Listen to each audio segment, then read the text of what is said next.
filing a false restraining order. Court come to order. All rise. Judge Judy enters. Have a seat, everyone. Kevin. Hello, Judge. Hi. Case number 2046, Rapp versus Hall. Thank you. You're welcome. Ms. Rapp, not a very difficult case. The defendant was a friend of yours / did some work for you. It's not really relevant how you met him. It was sort of through a social situation. And it is your claim that over a period of time, Mr. Rapp forged your signature to several checks. Correct. And then when confronted by the fact that you've discovered these forgeries and asked him for money, he filed a restraining order against you to keep you away from him, and you say that the restraining order was a false one, and you want to be compensated for having to deal with that. I do. I missed work. Just a second. So I'm going to deal with the restraining order first. When did you file a restraining order, Mr. Hall? I believe it was the 17th of July. Of this year? Yes, ma'am. So not so long ago. I'd like to see the paperwork that you filed in support, just the paperwork that you gave to the court in support of your restraining order, why you were asking for a restraining order. Okay. Don't tell me, is that what you filed with the court? Yes. I'd like to see. Brandon hands documents to Kevin, who brings them to Judy. So let's just be clear. You filed all these documents with the court when you asked for a restraining order? Yes. Okay. Judy reviews the documents. Yeah, I've read some of the text messages, and you're aware of what the text messages say. Yes. I assume you're aware of what they say. Uncross your hands. Oh, yes. And that part of your application for damages as a result of filing a false restraining order is denied. You can't even suggest in a text message that you're going to do something violent in order to get him to pay money that you owe. Do you understand that? I do. Okay, so as Although frustrated... the restraining order was dismissed. It doesn't matter. I'm telling you, I've read it, and some of your text messages sound threatening. I was angry. I understand you were angry. The question is not whether he should be granted a restraining order. I don't have to deal with that. I have to deal with the fact that in the text messages, you make certain threats. What if I could? And all that transpired at a time when the defendant reconciled with his wife and family. So, as I said, as a result of reading your text messages, I believe that Mr. Hall had the right to feel threatened and to file for a restraining order. Whether the court that heard the application for a restraining order felt that your behavior warranted a restraining order is another thing. But I can understand why he would file a restraining order to try to keep you away from him and his family. Oh, yes, ma'am. Sorry. Great! Now I want you to tell me why you forged her name to checks. Because she... $8,800 worth of checks. Now you had the right to file a restraining order. Because she asked me to do this. Because she asked you to forge her name to the checks. Yes. Okay, I want you to tell me when the first time she asked you to forge her name to a check. And I assume, just like you've kept all these documents. Yes, ma'am. You have a document to show me, just one. Because if you show me one, I would tend to think that there were more. So just show me one where she said to you, forge my name to a check. Okay. Take the money out and forge my name to a check. Don't say anything. Just show me. Leslie shakes her head. Don't shake your head. It's annoying. I believe this is the first one. Okay. So in that one, she asks you to sign. Well, maybe. Judy reviews a document. What are you showing me? The check? I don't want to see the check. You know how you kept these text messages that you texted back and forth and back and forth? I want you to show me, because you're methodical, one time out of the 6, 7 times that you forged her name to checks, show me one time where she said to you in a text message, in an Instagram, in a pigeon note, where she said to you, take out a check from my checkbook and forge my name to it because I want you to have money. Just show me. I don't have Of course like not. That. No. Of course No, not. I don't. Now, the first time you forged her name to a check was what month and year? I believe that it was December 9th. Of 2021. Yes, ma'am. And what were you and Miss Rapp engaged in at that time that she told you to forge her name to a check? Okay, so I'm an electrician, and I've been an electrician for 13 years. I've been doing side work all around my county, and there's a handful of liquor stores that trust me that I can go and cash personal checks that I get paid for doing my side work. Miss Rapp knew that, and... Don't tell me what she knew.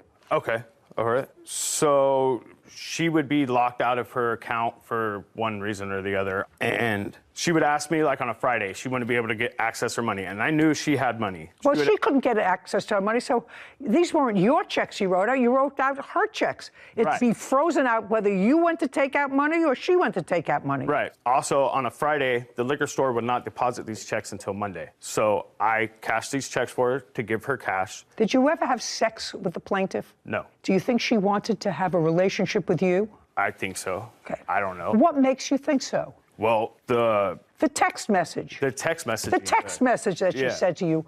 And who is Robert? Is her ex-boyfriend? And do you know Robert? I do. How do you know Robert? I'd known Robert for 20 years. Been friends. And when did you start doing work for the plaintiff? Before or after Robert? Is not an answer. It was after. It was after. Yes. Okay. Give me an idea of when. You've cashed the first check in December of 2021. Give me some idea of when you were aware of the fact that the plaintiff and your dear friend of 20 years were no longer an item. Is not an I answer. don't know what Month. month he was arrested.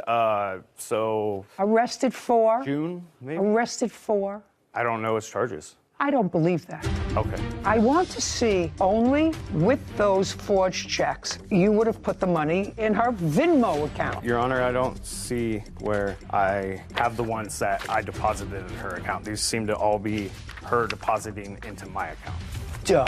You were happy she left. No, ma'am. You wanted her to stay. No, ma'am. Then you were happy she left. No. Then you're a masochist. Somehow you want to live with Probably somebody. I am. You want to live with somebody who's messy, floods your apartment, weren't a good fit, and yet you were happy with that.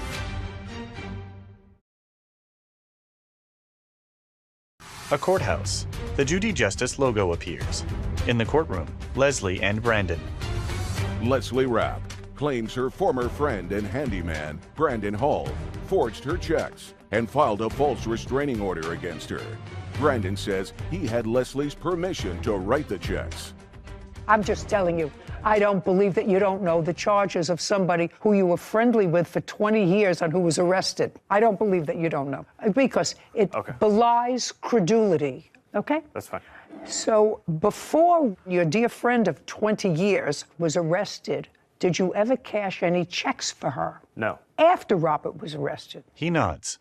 Yes. Did you ever do any work for her before Robert was arrested? No. When did you and your wife separate? Month and year. Maybe February of 21? And were you still together with Robert in February of 2021? Yes. And when did you and the lovely Robert separate? Robert was removed from my life August 11th of 21. The defendant acknowledges in his answer that he forged your name, not only your name, your signature, but wrote out checks, actually wrote out in his own handwriting, checks in the amount of $8,800. Yes. And he acknowledges that, but he says they were because you asked him to, or it was for work he did for you.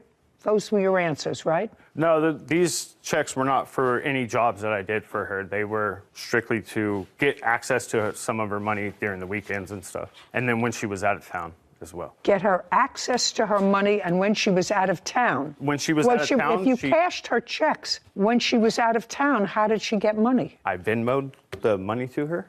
Okay, so that you have a record of, that you Venmo'd the money to her. Yes. I'd like to see it. I'd like to see it. Here you go. He produces documents. Here's all the Venmo deposits. Her sending me To money. her. No, not. Just a second. Try not to confuse me. I'm an old person. I want to see only the monies, because she's going to show me the checks that you forged. And contemporaneously, which is a close period of time, with those forged checks, you would have put the money in her Venmo account. On a couple of different occasions, yes. Just a second. Just show me those cases. She's going to take out the checks that you forged. And those checks should coincide date-wise with the Venmo transactions. Am I doing that right? Yeah. Venmo. Yes. Your Honor, I don't see where I have the ones that I deposited in her account. These seem to all be her depositing into my account. Duh. Yeah. So Okay. I do have. So let us understand this, Ms. Rapp. Did you ever give him permission? The answer is yes or no. No. Did you file a police report? Yes, I did. You did. I'd like to see a copy of the police report. I haven't. Then we're in good shape. Leslie hands a document to Kevin, who brings it to Judy. She reviews it. Mr. Hall, how many weekly payments did you make to her on Friday? I have a list of that from. From February. This is from Mrs. Rapp in. No, I'm asking you. I'm asking you, how many payments did you make for writing these unauthorized checks to her? Seven. And what was the total amount of those checks? $3,700. Why in the world would you pay her $3,700? If you could look in those messages, I was being. She was saying she was going to put me in jail for doing things. For forgery. Okay. For forgery. Right. And you asked her not to. Right. And you said, I'll pay you back. Right. Right. I'll pay you back. Just give me some time. I have 2 kids to support. Right. Is that what you said to her? Yes. $8,800 judgment for the plaintiff. We're done here. Is adjourned.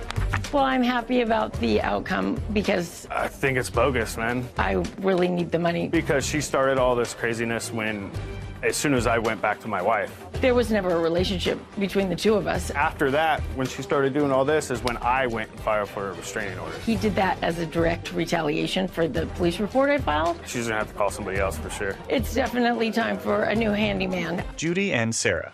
Just a casual note. Yeah. I have been with my husband, your grandfather, for almost 50 years. And we each have our bank account, and then we have a joint bank account. I have never either asked him or given him permission to sign my signature to a check. Yep. He hasn't never asked or given me permission to sign his signature on one of his checks. Now, we may ask each other, listen, it's busy, I'm going to go through these checks. We're making all these checks out to the doorman and to Christmas time and whatever, and then I'll sign them. Just doesn't happen. So, Doesn't make sense. right. And so what it is to any job that you do, whether it's a lawyer or a judge, you bring with you your own common sense and your own life's history. I hope that works, because I cannot imagine somebody saying, write out a check for yourself. I don't know you, we're not involved, we're not married, go help yourself to a check and write it out. I can't imagine. Case number 2029, McCray versus Onwaka. All parties, please step forward. Brittany McCray is suing her former roommate, Lulu Onawaka, for a rental deposit, moving costs, and lost wages. Miss McCray, you were looking for a room, and you rented a room in defendant's apartment. It didn't work out. You were unhappy. She was unhappy. You moved out. And now you want return of rent, deposit, moving costs, lost wages, and emotional distress. She also said, didn't work out. We didn't like each other. It just wasn't a good fit. So you were happy she left. That's either a yes or a no. You were happy she left. No, ma'am. You weren't happy you wanted her to stay. No, ma'am. Then you were happy she left. No, ma'am. I wasn't happy she left. Oh, let me see. Let's see. Judy consults a document. Okay, this is what you say. Brittany, that would be you. Yes. This is your answer. Was messy, played loud music, brought friends in unannounced, damaged the washing machine which flooded our apartment, and without consent offered to adopt someone's dog. After that, I let her know we weren't a good fit and would not be renewing her lease. No. Now, that's what you said. We'll not be renewing the lease for the No, apartment. no, no. Doesn't matter. I just read you something. I read you your answer. Now, does that sound somebody that was happy with their roommate? I define happiness for myself. I've lived in co-living where I've had to live with people I do not like. What? And make it work is what I'm trying to say. So No. that wasn't the No. issue. The damage she's referring to was actually me attempting to change the locks on the door. Lock I was on the trying door. to change the lock because during my time away, all of my belongings were still in the property. Did you damage the door? Brittany smirks. A courthouse. The Judy Justice logo appears. In the courtroom, Brittany and Lulu. Brittany McCray claims her former roommate, Lulu Onawaka, owes for a rental deposit, moving costs, and lost wages. Lulu is countersuing for property damage and storage fees. Brittany was messy, played loud music, brought friends in unannounced. She damaged the washing machine, flooded the apartment, and without my consent offered to adopt someone's dog. After that, I let her know we weren't a good fit and wouldn't be renewing the lease. That's what you wrote. Do you want me to show that to you? No, you are right, and that is what I wrote. Absolutely. Well, then I don't know why you have a passive-aggressive attitude, because I'm the only one who's passive-aggressive. Then you were happy she left. No. Okay, well, you're ridiculous. Then you're a masochist. Somehow you want to live with Probably somebody. I am. You want to live with somebody who's messy, loud, floods your apartment, weren't a good fit, and yet you were happy with that. And I don't have to define happiness. Yes. I know that if I lived with somebody who was messy, sometimes loud, Okay, so each is he broke the dishwasher and flooded the apartment because they put regular soap instead of dishwashing soap into the apartment, then it sort of bubbles all over. Now, unless I was either married to that person or they were one of my family, I wouldn't be happy with them. If I had a tenant like that, I would say, oh my God, what did I get myself into? I want out of this. Okay. But you were happy. No, I wasn't. I stand on that. Okay, then you weren't happy. Yeah. Perfect. That's what I asked you. You could have saved me all this dramatics. All right, so there we go. You were living in a room. Yes. You paid a month's rent. I did. Okay, how much rent did you pay? I paid $1,300 and a $300 deposit. And you lived there for about a month. I lived there for 26 days. And things didn't work out. You had a big argument with her back and forth. And as a matter of fact, according to you, you left for a couple of days. I did. Yes, because you were unhappy there and felt threatened, felt uncomfortable, whatever Very it much was. so. So you left for a couple of days. And when you came back, what was your intention when you came back? So- No, look, not so. Look at me. You left because you were unhappy. You came back. What was your intention when you came back? I never left because I was unhappy. I left because I was evicted from the property by the defendant. Just a second. So you didn't leave the apartment after this disagreement? Yes, You did? I did. Okay. Where did you go? I actually stayed with my friend. So you left. Yes. On what date? I left on June 1st. You left the residence and stayed with your friend. Yes. And you stayed with your friend after the argument. Yes. Why? I'm able to provide some backstory on I don't need the any encounter. backstories. I'm just trying to get to a mindset of why the two of you think that you have a lawsuit against each other. Why do you bother wasting your own time, wasting precious court time when you weren't happy in the apartment, you paid for a month's rent. Certainly, you're entitled to your security back if you caused no damage to the apartment. You lived there practically a month, and you're not entitled to any more money because she didn't give you 30 days' notice because you were just as happy that She had left. abandoned properties. What? She had abandoned properties. Okay. She damaged the door, and I lost my deposit as well because of that. Just a second. Damaged what door? So, No, just not so. Okay. Damaged what door? That's a door. An door- outer door, a door to her room. yes, The door to her room. yes, she did that. You have a photograph of the damage. Yes, I'd I like do. to see it. Lulu looks through a pile of documents. Please bear with me. I'm going to find it quickly. The damage she's referring to was actually me attempting to change the locks on the door. I left after I had been informed by the Just a defendant. second. So you acknowledged the door was damaged while you were trying to change the lock I on was the trying door. to change the lock because during my time away, all of my belongings were still in the property. Correct? Listen to me. Did you damage the door? No. The doorknob was removed, but the door is not damaged. The lock was removed. The lock was removed. All right, I'd so like that to see. The defendant would no longer have access to my room, to which she actually did enter my room while I was away. Okay. I left because the defendant actually informed me that I would need to get out by that date. After requesting a full month of rent, despite me not having even lived in the property for the original month of rent that I had paid for. I don't care. Unless you can show me the damaged door and how much it was to repair it, and I want to see how much it was to repair it. I don't have how much it was, but here is the lease agreement, and we paid $2,900 to be here for the security second. deposit. Oh, she just took this out. That's nonsense. That's Ma'am, nothing. I wasn't still able to get my deposit Nothing. back. The I agreement got that I... $1,700 back. Understand this. Okay. This is not damage to the door. She took out a cylinder. All you have to do is put it back. Unless you have a receipt for somebody putting it back, you get No, but nothing. that's what I'm saying. We didn't put you it get back. We you didn't get put it back. nothing. It's a maintenance request at the property. I didn't ask you a question.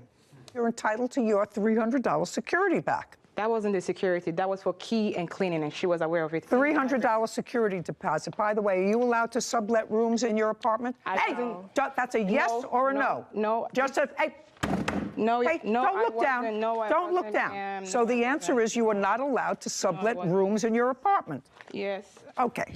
Yes, you are not allowed to sublet rooms in your apartment. She gets her deposit back. We're done. Thank you very much. Court is adjourned. I didn't concede to her requesting me to clean out a garbage at the apartment, and at that point, she lost her entire senses and asked me to move out of the apartment. Always pick your roommates more carefully. Okay, so I don't have anywhere to go really on this case except to suggest that people who feel good, look like they have a job, look as if life is otherwise okay for them, and they move into this rental situation, which is very difficult. I never could understand it, to move in with a stranger in an apartment and just rent a room when you don't even know whether you're compatible, whether you have similar interests, similar time schedules. I always thought that that was fraught with danger, and it keeps me in business here. But here you have two women that were both unhappy. Business, vet bills, and an assault. Court come to order. All rise. Judy enters. Have a seat, please. Kevin approaches. Hello, Judge. Case number 2036, Carter versus Ashley. Thank you. Welcome.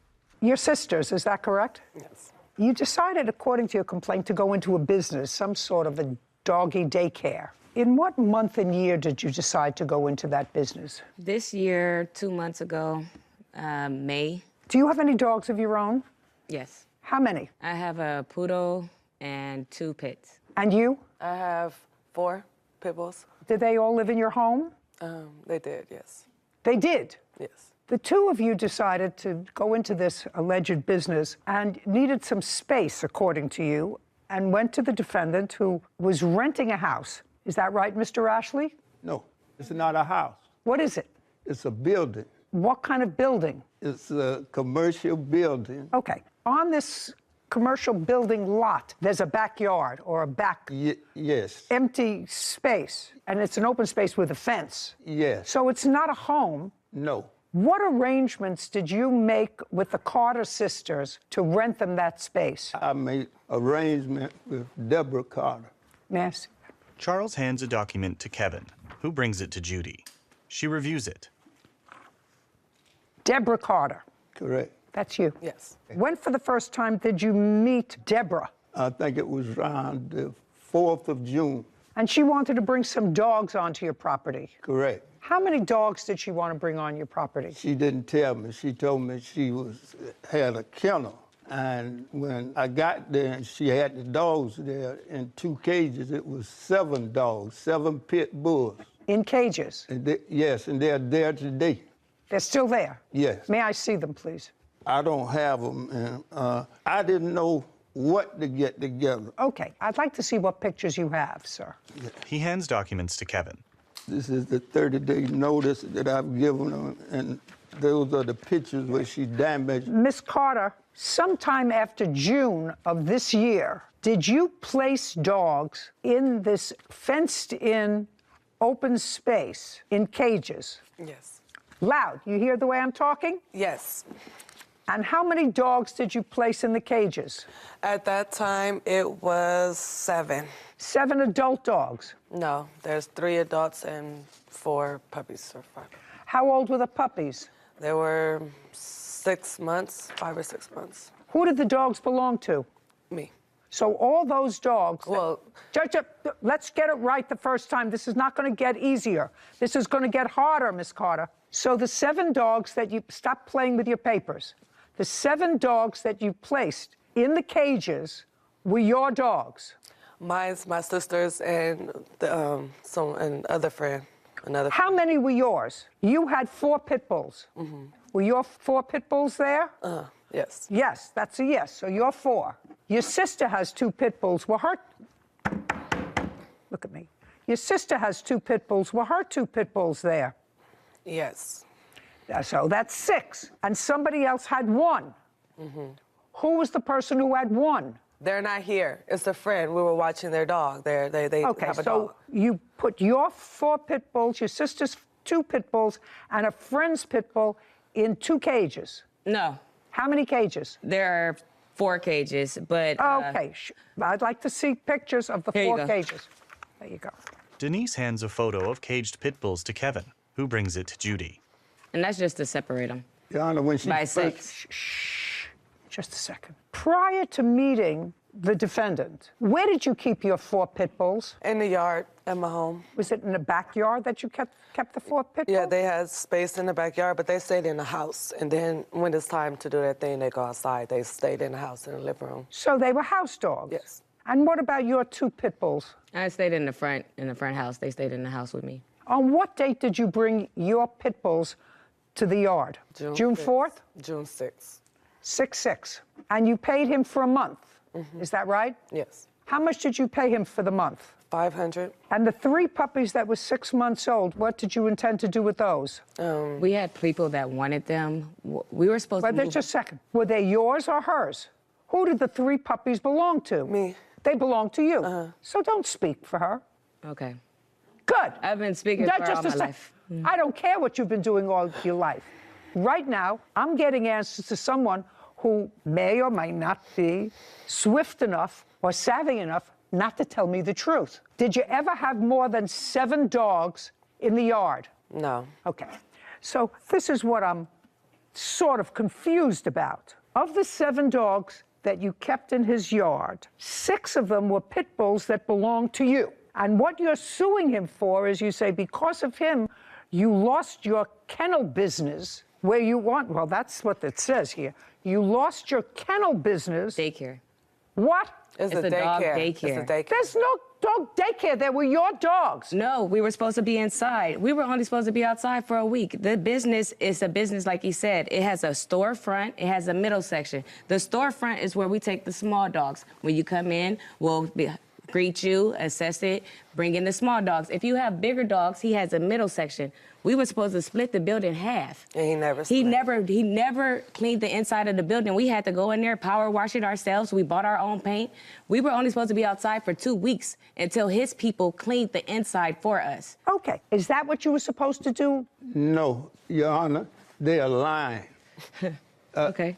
The building was a motorcycle shop. They ain't brought no paint. They ain't cleaned nothing in it. It's still not clean. Okay. And Were they they didn't have no money. Just a second. How much in total did they give you for rent? $500. Is that correct? Yes. For the first Just a month. second. Did you give him any more than $500? No. Did you have any other dogs other than your 6 dogs and somebody else's 1 pit bull ever on the premises? No. No, don't speak. I'm speaking to her. So whatever business you were, your investment in this business was $500. No. I worked for him May 25th to June 1st. I cleaned out 25 refrigerators. I don't care. That's not in here. That So I was don't- a pay. Yes, it is. She ain't work for me. Just a second. I sent it to you guys. Just a second. Miss Carter, there is absolutely nothing here that says that you worked for him and he owes you for that. Well, Let me tell you what your complaint states. Your complaint says money owed for sabotaging a business, vet bills because one of your dogs was injured, and I'm not saying- actual and punitive damages for assault. That's what your claim is. I'm just saying that I cleaned those appliances. I He don't- said that that was a payment for rent. So that was for the second month of rent. It was lying, Your Honor. $500. Just a second. He was supposed to pay me every day, but I just told him to put I it don't- towards the rent. Okay. And that's what we agreed to. So Okay, the fine. first month and the second month was paid for. Listen to me. My question is simple. Yes. Sorry. There's only one attitude here, madam. Stand up. Are your dogs still there? Some of them. Get them off his property. Why is It's that? not It's his over. property. Very easy. You want to keep dogs in a cage like this? I can't control that. I am certainly not putting a judicial imprimatur on keeping dogs, and I don't care what breed they are, in cages in a backyard. So what I'm telling you this is you have 24 hours to get your dogs off that property. Get them off. He's going to get an order from a marshal And if your dogs aren't off that property, they're going to the pound. So do you why understand? Is that? I want you to understand. I want you to understand my order, because now we're in August. You started this whole process in June. I'm finishing it before it gets too mucky. Get your dogs off the property. We understand each other? Why is that? Why? What did we do? We paid. We like did the everything. No. You paid him for 1 month in June. But we You paid him. You paid him in 1 month in June. We are now in August. This is a marriage that's not going to go well. Get your dogs off his property, and then you don't have to deal with them anymore. Do you understand? It's not his No, property. I don't understand. You don't understand that if it's not his property, then what are you suing him for?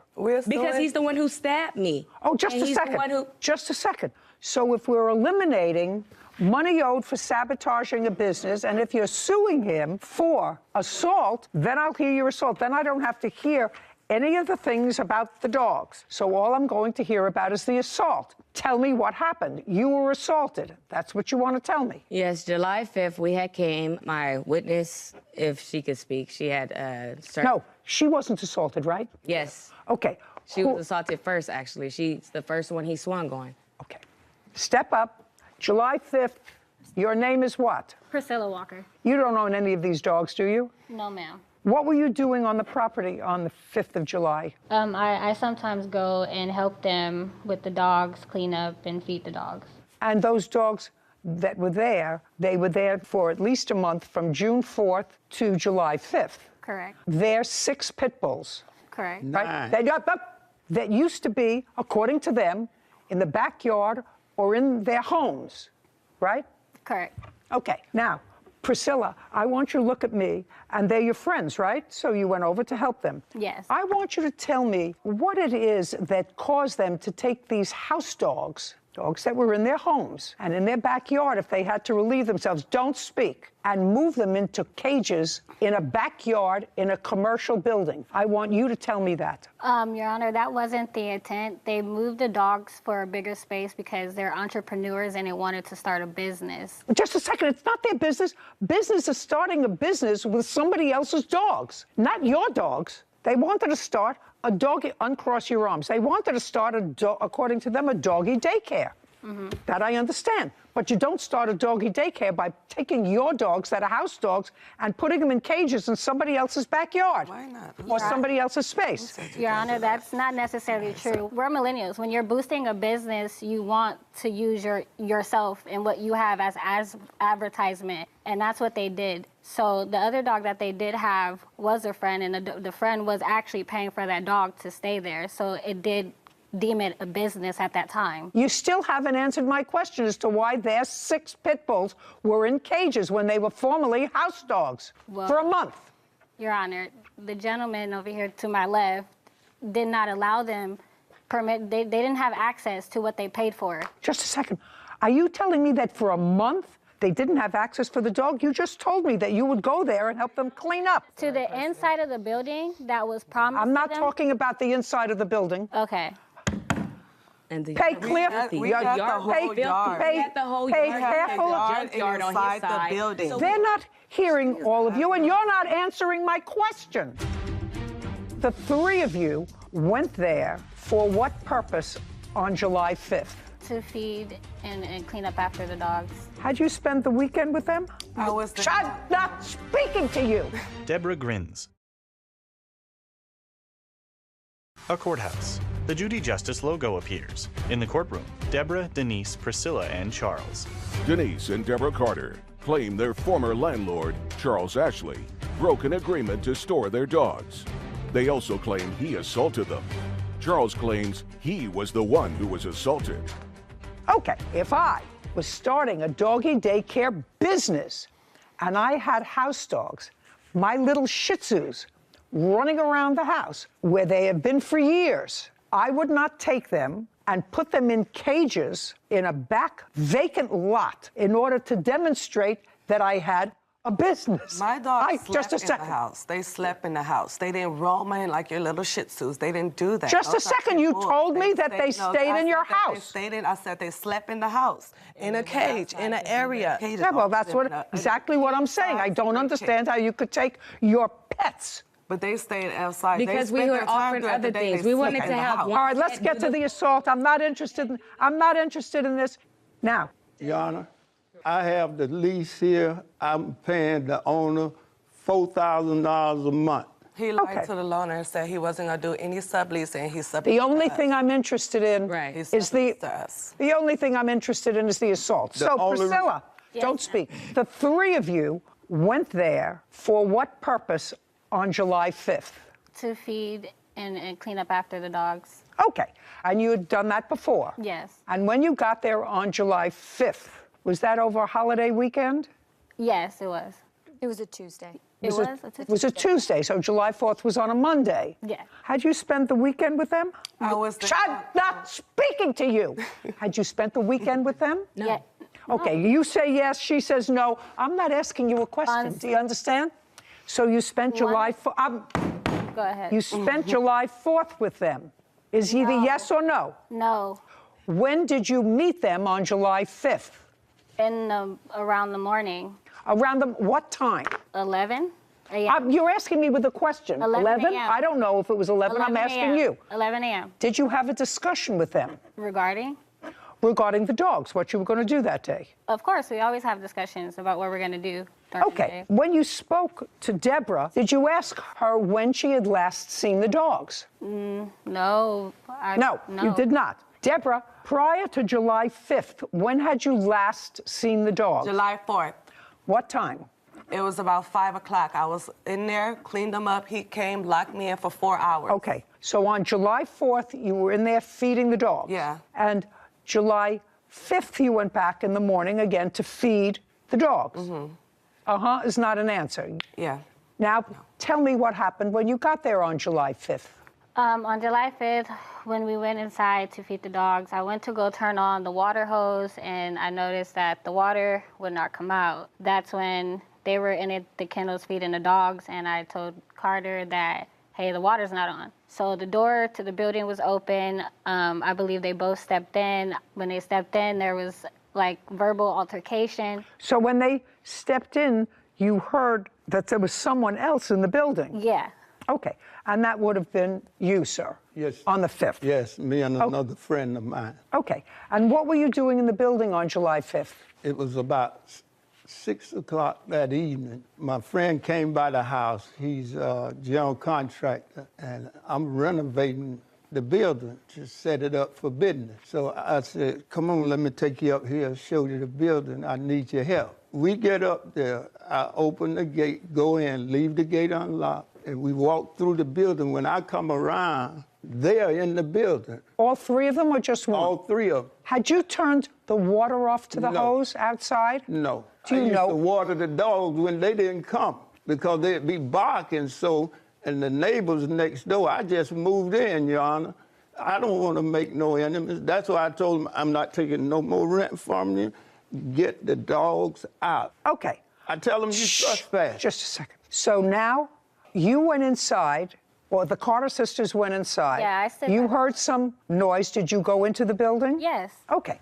And what happened when you went into the building? When I went into the building, he immediately got very frustrated and said, what are you guys doing here? Why are you here? You need to get off my property, get off my property. They're like, we paid you. We have an agreement. And next thing you know, he pushed Deborah Carter. He pushed her. And then that's when Denise Carter got in the middle and said, no, you're not, don't put your hands on my sister. The situation ensued. The gentleman that was inside stopped everything and walked him out of the building. And as he's walking him out of the building, and we're walking out behind him so that we can try to figure out what's going on with the water, he slams her foot in the door and tries to lock her in and pushes her. And that's when they started pushing on the door because at this point he's trying to lock them in. Lock them in the building? Yes, ma'am. Okay. When they actually, the gentleman stopped him and the door opened, I seen what type of altercation it was. I didn't want anything to do with it. I'm like, so at that point, nobody was injured? No. Okay. So now you're outside. Now we're outside. Okay. And you're outside in the back area where the dogs are. Correct. Tell me what happened next. So as we're walking, I'm walking fast because I noticed that he's walking fast. And I'm like, you're not about to lock me in here. You already just tried to lock them in there. You mean lock you in the yard? So you got out of the yard? Yes, he tried to close the yard gate on us, which is a really big, tall, black gate. And as soon as he tried to close it, it was just an altercation, a verbal altercation started. He didn't like what was said. I was on the left-hand side. Tell me what the altercation was. Everything was said about the business, you know, that they were going to speak to the owner, that, you know, he still owed them money if he wanted them to move out for the rest of the month, that he could just give them the money or whatever and they'll leave. It wasn't a problem. By the way, I am looking at your lease, and you did lease the premises from June of 2022 to May 31st, 2025 at a monthly rent of $4,000. Are you still paying rent to the owner of the building? Yes, ma'am. You have to remove your dogs there. He's not paying rent. He has an eviction notice too. He owes $4,000. I have a picture of it. He's lying. He hasn't paid rent. He hasn't paid rent this month or last month. He got the eviction last month on the 11th. Okay. Right now, he has not been evicted from the property. Is that correct, or have you? Right. I just paid him yesterday. Why did you say you did? Just a second. Oh, I'm asking a simple question. I have before me, ladies, pay attention. I have before me a lease that gives him 3/4 of the building and the backyard. Until he's evicted, until this lease is deemed void, you have to remove your dogs within 24 hours of today. Why? I am evicting you with a marshal tomorrow. Yeah. Get your dogs out of there.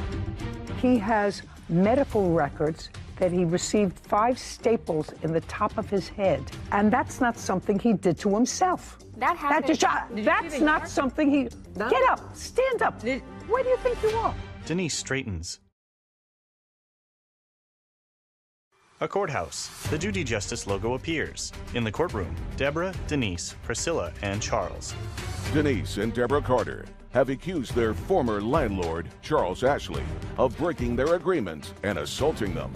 Charles claims Denise and Deborah attacked him first. Okay, we're going to get back to this assault because I have other things to do today. You're outside. The gate that he's tried to cross has opened up again. And? He got really angry. He was saying a lot of curse words, you know, you need to remove all your, you know what, if you don't remove it, I'm going to remove it for you type stuff. And after that, he swung with his right hand and it connected with my face. After that, he started punching on all of us, so we had to defend ourselves and fight back. And then an altercation got started, and everybody was fighting with everybody. So it was the 3 of you and him? Yes. Okay. Correct. Did you go to a doctor? No, but I was... Just a second. Did you take photographs of your face? No. What about you? Deborah, were you hit by the defendant? Yes, I was. Where were you hit by the face and my foot? No pictures, and I didn't go to the doctor. I self-healed. Good. And what about you, Miss Carter?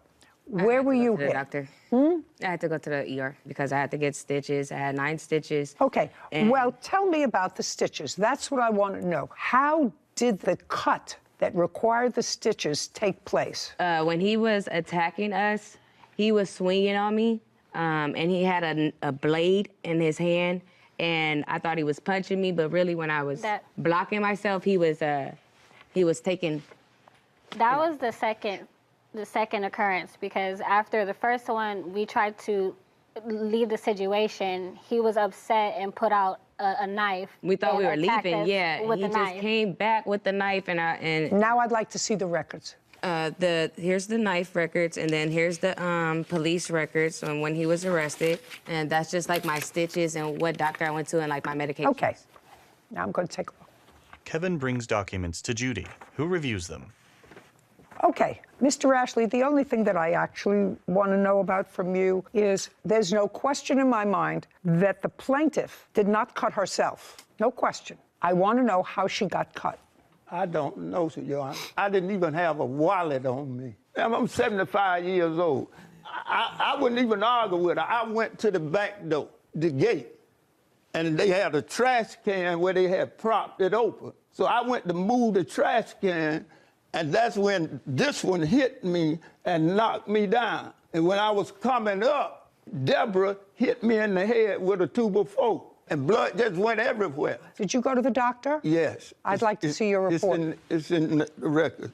Your Honor, I have a video of what happened. I could just solve this right now. Oh, I'd like to see it. Okay. Do you have it through the assault? I'm just interested in the assault. It's just the assault. Just the assault. Yeah, it's just press I'd like play to right see it. here. Okay, if you press play, you'll see him slamming us out. Kevin brings Denise's phone to Judy, who watches footage of Charles moving a trash can, then blurry, indeterminate footage. I don't see any assault. Well, yeah, but I tell you, my phone fell out the hand. Well, then don't show me what I can't see. All I know is he has medical records that he received 5 staples in the top of his head on that date. And that's not something he did to himself. No. Get up, stand up. He Where do you did do think that. you are? You think he did that to himself? Yes, do you see the tire behind him? He just fell over it. That's and exactly all what that happened. wood behind him, he fell on that stuff. Listen to me. Blunt head trauma, which is what the emergency, which is what the emergency. Yourself down. You attacked us. You You're have- attacking us in pleasure. Listen to me. Listen to me carefully. You have now sit.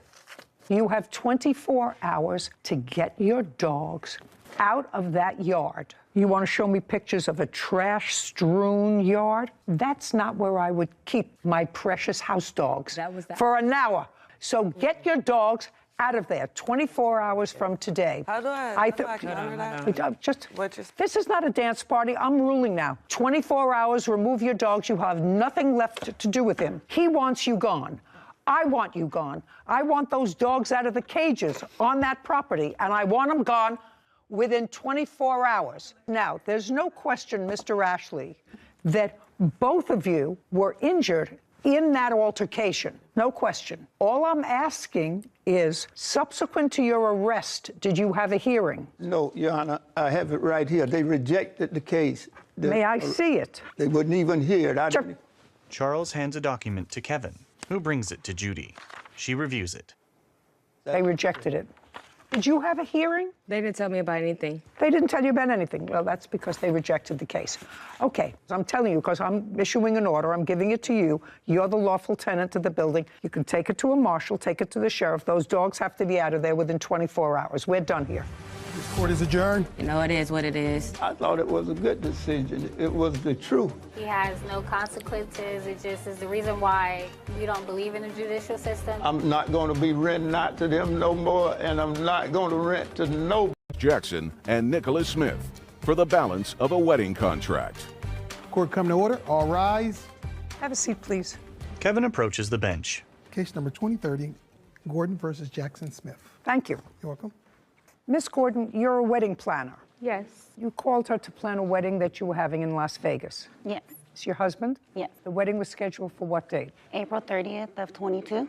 Your lawsuit against the defendants is for the balance of a fee that you say is due and owing to you. Ms. Jackson and Mr. Smith are counterclaiming for a whole bunch of things. They said that not only didn't they get everything that they paid for, that you selected the venue, and they were ejected from the venue because they weren't allowed to have a wedding there or serve liquor. So what was your fee that you quoted the defendants, and how much of that fee did they pay? My fee for planning the wedding was $4,000. And that $4,000, was that fee reduced to a contract? Yes, it was. I'd like to see it. Okay. Tara hands a document to Kevin, who brings it to Judy. Ms. Jackson, this your first wedding? Yes. And yours? Yes. Judy reviews the document. Okay, your total fee was $4,000, a deposit of $2,000. Did they give you a deposit? Yes. Okay, so they signed an agreement to pay you $4,000. How much did they pay you in total? In total, for our planning fee, they paid No, in total, how much did they pay your company? $2,000. $2,000. Correct. So how our company is set up is we're set up as an affordable payment plan for a wedding. So we set up our clients on a payment plan. So they also pay the expenses of all of their wedding through us. So you have to send them an invoice for what it was that you spent for the vendors. Correct. Okay. And then also the default of that contract states that if they miss payments, they have breached the contract. That's why we're here. Each of you is accusing the other of breaching this agreement. You say that they didn't finish paying you what they owed you, and they say you didn't furnish the services to them that they signed up for the wedding. They gave you $2,000, and the wedding was supposed to be held where? The banquet hall. Did you send them a deposit? No, because at that time she had not paid enough money. Just a second. The answer is no. You had not sent them a deposit. No. Had they sent you the deposit of $2,000? They sent me the deposit for our planning fee, yes. I'm talking about for your planning fee, $2,000. Yes. And how much was the deposit for? 50% of $16,000, which was $8,000. And where is the invoice for that you sent them? I don't have that invoice because she was not able to secure the venue. I read it. And from what I read in your complaint, the original venue that you secured, according to you, was rendered unavailable because of a broken pipe. That was the second venue. We went through 3 venues. The first venue, she lost that venue because she could not keep up with the payments and did not submit money for a deposit. The second venue was the R&R Event Center. That venue she lost because a pipe broke in the venue. Okay, just a second. R&R Event Center. And when was that taken? That was booked on March 11, 2022. And I do have the invoice for that. And how much was it? $2,250. Okay, that's much better than $8,000. Okay. Did she put in a deposit? Deposit was made from the monthly payments that she makes towards her wedding. Show me invoices that you sent her every month. Yes, I have that. Well, I'd like to see them. Tara hands a document to Kevin. This is the statement of the account. It lists all the invoices that she was sent on a monthly basis. So she paid you the $20,000 that was invoiced. Her wedding cost a total of $23,651. No, that's not what I said. Opening balance was $0. Invoiced $20,451.57. Paid $19,356.57. That's what this says. Uncross your arms. Correct. No, that's okay. That's so correct. She paid for everything. Now. No, she didn't pay for everything because, as I just stated, her wedding cost a total of $23,651. Let's go back to, because I see that we're not getting anywhere. Before her wedding, before anything happened, before she said, I do, and before he says, I take you, she paid practically $20,000, which was your original estimate and her budget for the wedding. There's a second. That's either a yes or a no. Before the wedding, your original budget that you were given by the defendant, I read the papers, was $20,000. So, and that's either a yes, I read the papers, or a no. Yes, that is the budget she stated she would like to stay around. But however, in planning a wedding, you cannot give an exact of how it's going to cost. I didn't say that. I didn't, Madam, pay careful attention to me. I've made 16 weddings. I've had 16 event planners. I know exactly how it works, and I know exactly that you can't always predict to the $100 or $50 or sometimes $500 how much more the wedding is going to cost. It never costs less. That's not what I said to you. I said by the time the wedding took place, she had paid the vast majority of the original amount that she said she wanted to spend for the wedding. And that is accurate. Correct. She said she wanted to spend $20,000. She gave you over $19,000. Did that include your fee? No, it didn't. Just a second.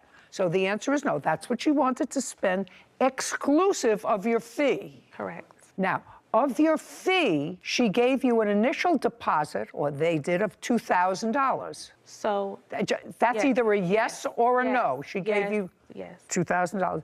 Did she ever pay you the other $2,000 for the fee? And the rest of the expenses that you want are the additional expenses over and above the $20,000 that, stop shaking your head, over and above what she originally said she wanted to spend. Correct. Now, I'm going to get to what happened just about a week before the wedding. Okay. You had booked a place. She had paid for the place, $2,250. Yes. And that was at R&R. According to you, something happened at R&R. Stop shaking your head. It's annoying. Something happened at R&R. What happened at R&R and when? Correct. The wedding was scheduled to happen on April 30th. Tell me what happened at R&R. I was informed by Rico, the owner, sitting on that side, that a pipe had busted and the venue would no longer be available for usage on her wedding date. And on what date was that? It was around the week before her wedding, or 2 weeks before her wedding, sorry. Date? I don't have the exact date. Rico rises. You own, manage, or what, this R&R? I'm the owner of R&R Event Center. Okay, tell me your last name, sir. Cox, C-O-X. Do you remember having a conversation with the plaintiff about the venue? Yes, ma'am. Do you remember when it was? March 25th of 2022. Can you tell me what you said to her and what she said to you? We had a conversation. I'm like, hey, problem with my venue. I had a pipe that busted. I won't be able to host their wedding. Well, their reception, I should say. So I informed her I can put her in contact with other venues that I may know, or I could send her back the deposit. She asked for the deposit back. I sent the deposit back probably within the hour. How much was the deposit? $2,250? No, ma'am. How much was it? $1,125, which was half. So 50%? Yes, ma'am. So you sent her back the deposit? Yes, ma'am. Did you receive the deposit, Ms. Gordon? Yes, I did. The wedding wasn't until April 30th. So you had plenty of time. Well, not plenty of time. You had time to look for a new venue, or else they were going to have to change the date. Correct, and they found it. Shh. What venue, you can sit down, Mr. Cox, thank you very much. What venue did you select? And had you ever used them before? No, I had not. I never worked with a challenge budget like this for a venue. If you don't like the budget, don't take the gig. Yeah, I won't. And that's where the reception was held. But that venue was not allowed to have this kind of party. I was not aware of that until the day of the wedding. That's your problem. Mm-hmm. That's not their problem. They hired you as an event planner. They did, and just they got a wedding. The wedding went the entire time. The wedding was not closed until after the wedding had already ended. So they used the venue regardless. Okay. Miss Gordon, it's your job as the event planner, which is what I don't understand you being here. It's your job as the event planner. They don't live in Las Vegas. That's your job to ensure that the place that you select is a venue that's capable of performing the duties that you outlined in your contract, which means they serve food, they're allowed to serve liquor, they're allowed to dance, they're allowed to host an event of how many people? It was supposed to be 120, but all of my guests didn't get their invitation. So. Okay, so over 100 Actually, people. Your Honor, it wasn't that they were not allowed to have the wedding there. They were allowed to have the wedding there. What they were not allowed to do was the business was not allowed to operate after a certain time, and that is what the business owner produced to us. Just a second. You want to show me a contract that she signed with that business owner? Ms. Gordon? Yes, I do. Yeah, I would like to see the contract that you signed with this business owner. Tara produces a document, then hands it to Kevin. He brings it to Judy, who reviews it. Sarah, just for my own information, would you look up this venue, please? Tell me what you find. Sure. Judy hands a document to Sarah. Ms. Gordon, this space was a little less money than the previous space that you had selected. Correct. $500, $700? Yes, and that's because they were not providing all of the things that the original event place was providing. Was this event space that you booked at the end of the evening, I don't want to use the word raided, closed by the police? That's either a yes. Did the police arrive at this venue? Yes, they did. Okay. And what time did the police arrive at the venue? They arrived at 9:30. Is there a police report that anyone has? No. And how many parties have you done where police arrived at the end of an evening or during the course of an evening in the 2 years that you've been in Las Vegas? Never. And the police arrived at this wedding not because anybody was creating a disturbance, there weren't shots fired. Well, no, that is why. Beatrice's eyes widen. Caption coming up. You may say so, I don't know anything about the venue, but that's your job. You're supposed to know about the venue. When I told her in the first place that she needed to postpone her wedding, that was my professional You mean that's advice. No, that's not what she hired you for, to tell you to postpone her wedding. Whitney smirks. A courthouse. The Judy Justice logo appears. In the courtroom, Tara, Beatrice, and Nicholas. Wedding planner Tara Gordon claims her former clients, Beatrice Jackson and Nicholas Smith, owe for the balance of their wedding. Beatrice and Nicholas are countersuing for breach of contract. Okay, police arrived at this wedding not because anybody was creating a disturbance, there weren't shots fired. Well, no, that is why. They initially had a report because I don't know that. If you can show it to me, I don't have. I'd be more than happy to look at it. The police showed up. May I bring my witness up, please? For what reason? Because she can attest to the altercation that took place prior, which is why we were even brought up on the radar, because the other businesses in the vicinity of where the business takes place had complained. There was a lot of altercation back and forth outside of the event because she refused to sign the agreed upon payment plan to continue payments after the wedding. You understand that I'm not particularly sympathetic. I'm not. I'm letting you know I'm not particularly sympathetic for the following reason. Somebody plans a wedding and has a budget of $20,000 plus your fee, so that's, say, $25,000 that they either put together or are saving up for a wedding, first for each. A week before the wedding, something happens with the venue, where the wedding could not be held at the venue of their choice. They're relying on an out-of-state wedding planner, that's you, to find a legitimate venue that is licensed to have an event. When they get to Las Vegas on the date of the wedding, you present them with a new contract. No, that is not true. Well, when did you have it incorrect? Just a second. When did you give them? Because you said that the problem, which caused the police to come. Just a second.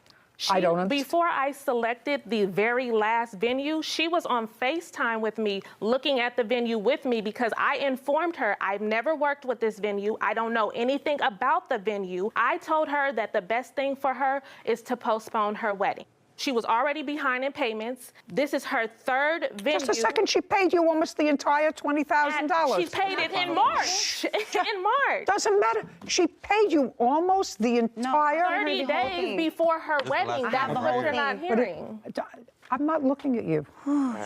Before her wedding, she paid you almost the entire amount of the $20,000 that she originally gave you as a budget before the wedding. If you look at the contract, it says that you're going to make monthly payments so that we can adequately plan your wedding. You booked me back in 2021, almost a year before your wedding. The wedding was to be planned over the course of that year. The initial venue that I have worked with, that I know is reputable, she ended up not paying the deposit on time, so they had to move forward with another date. After that, I didn't get any payments from her until March when she got her tax return. And then at that time, I was forced with less than 60 days to try to find another venue, in which I did, which was R&R event space, and then a pipe busted in that event space, and then I was forced to find another venue for her. I told her back in January, the top of the year, you need to postpone your wedding. Before invitations went out, before of all of that, when she was having troubles with her payment plan, I advised her as a professional, I think you should postpone your wedding date. You may talk a lot, but the bottom line is you're the expert. Uncross your arms. You're the expert. You're trying to talk over me? You're trying to talk over me? No, I'm not. Good. So you're the expert. She's out of town. The reason that she selects a wedding planner in Las Vegas is because you're supposed to know whether or not the venue that you recommend is able to take care of the party you book. You may say to her, I don't uncross. You may say to her, I don't know anything about the venue, but that's your job. You're supposed to know about the venue. When I told her in the first place that she needed to postpone her wedding, that was my professional advice. No, that's not what she hired you for, to tell you to postpone her wedding. She hired you to plan her wedding, not to give her advice whether or not. You're trying to talk over me. That doesn't happen. That doesn't happen. You have to understand there are certain things that you did. Okay. You got out the invitations. That's a great thing. I assume you got a DJ. That's great.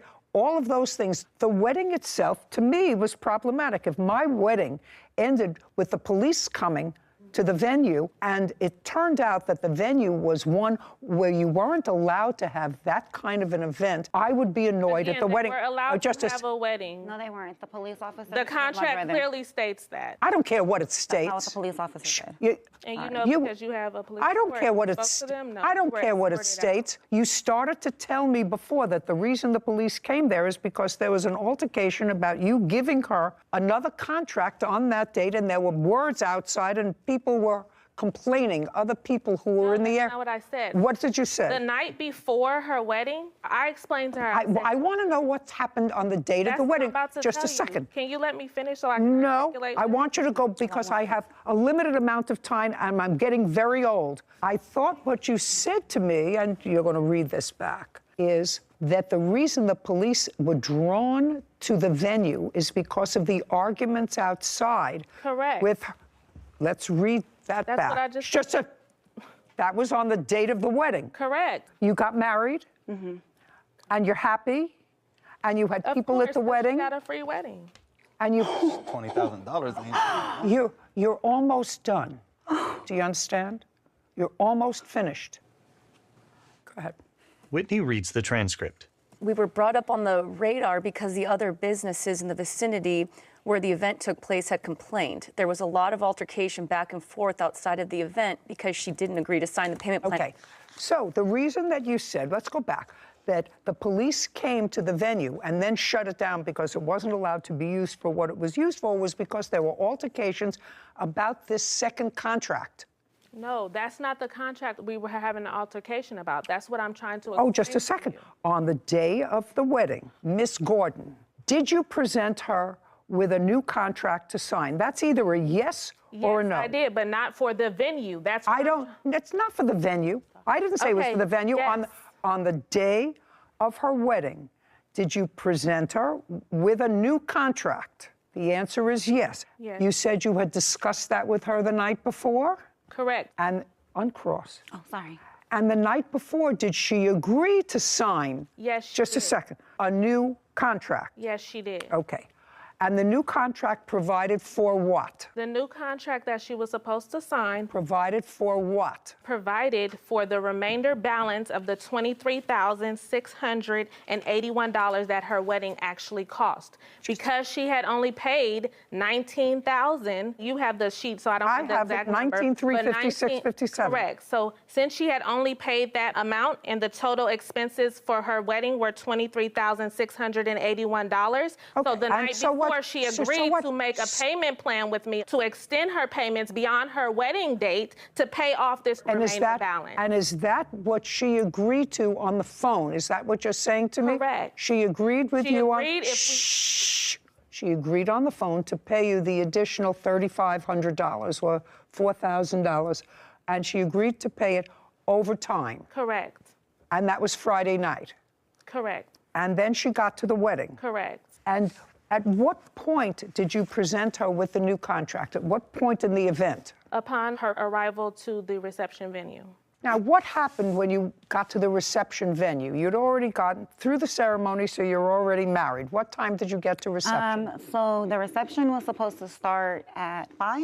It was supposed to start at 5, but when we got there, she wasn't even done decorating. All of my family stayed outside for another hour, including my grandmother, my grandpa. We waited in cars. Okay. It was supposed to start at 5. At 5. This venue that I have here someplace, you have it? I think it was supposed to start at 5:30 and end at 10:30 per the contract. Okay, thank you. Was it supposed to start at 5:30? Yes. What happened at 5:30, Ms. Gordon? I presented her with the contract, and then she refused to sign it. Her guests were waiting outside because she was refusing to sign it. When she refused to sign it, because our agreement was she was going to sign the agreement before we started the reception. When she said that she did not want to start the reception, I responded and I said, we will pack all of this up and my staff and I will leave because now we're not being paid for our services. What time did the police arrive? Tara rolls her eyes.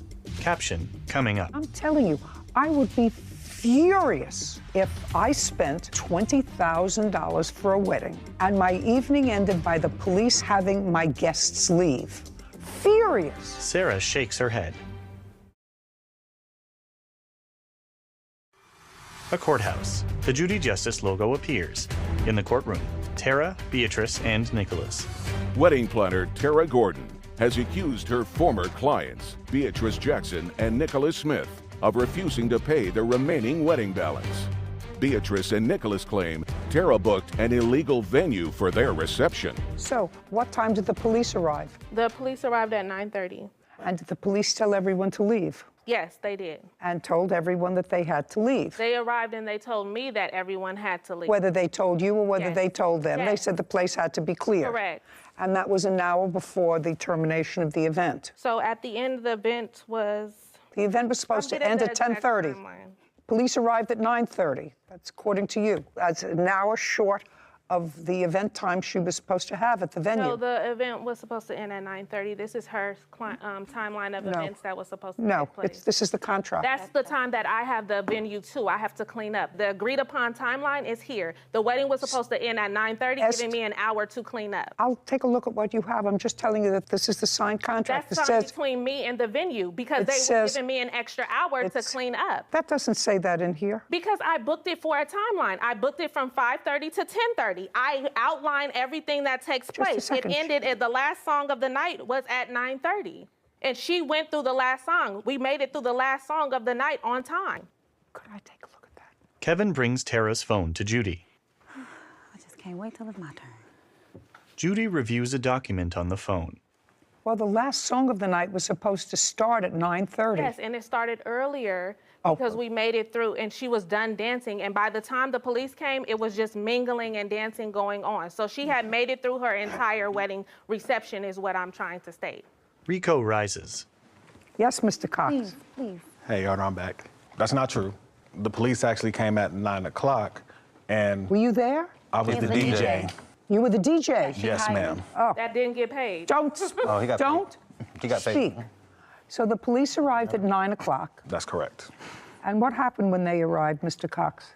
By the way, did you know them before the wedding? No, ma'am. Did you know her before the wedding? Just conversation that we had via Facebook or telephone.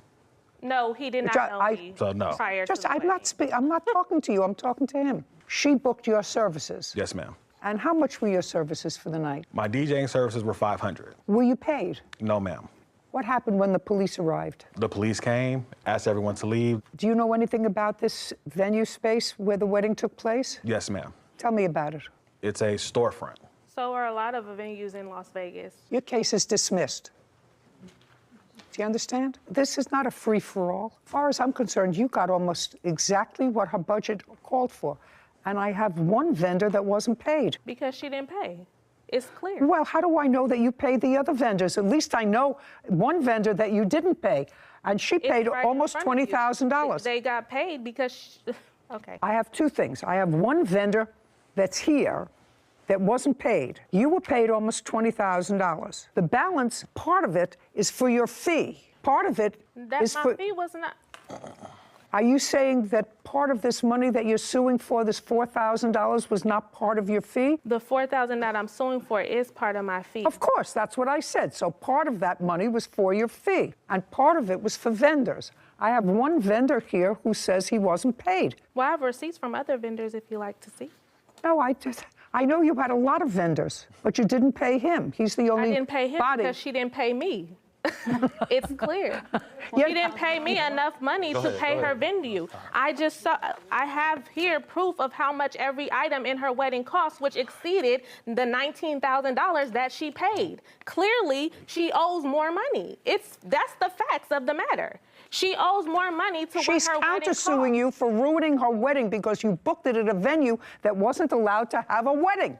She's got a counterclaim for far more than your claim. Bottom line is, she picked a wedding planner, she picked a venue, she tacitly approved this change of venue. Both of you had to at the last minute, but you did that relying on the wedding planner to find a venue that was capable to hold the event, and it wasn't. It wasn't. That's your job. Your job is to find an appropriate place so that the police don't raid a wedding a half hour before it's over. That's not the way a wedding is supposed to end. So what I want you to tell me is you're suing her for $4,300. How much of that $4,300 is your fee? $2,000. And you didn't pay him? No. So that's 24 minus 500. You didn't pay him because you have to pay him. I paid him. Part of it was to pay him. I'm deducting it. Okay. I'm not paying you for your fee. Okay. You booked the wrong space for your fee. So far, I have $1,825. Other than the DJ, who else didn't you pay? I'm very clear. Can I? Other than the DJ, he's going to tell me, the DJ is going to tell me, other than the DJ, who else didn't you pay?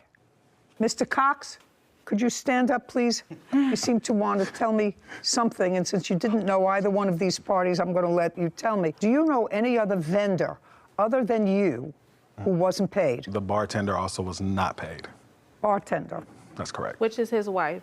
That's correct. I don't care if it was his wife or not, it was the bartender. Right, but what I'm saying was the bar was included. How much were you supposed to pay the bartender? The bar and the bartender came with him. He offered to do the bar and to DJ because his pipe busted. So what I'm saying is, he said, I'll bring my bar and I'll do a cash bar, meaning That's because a bar you can't have for $500.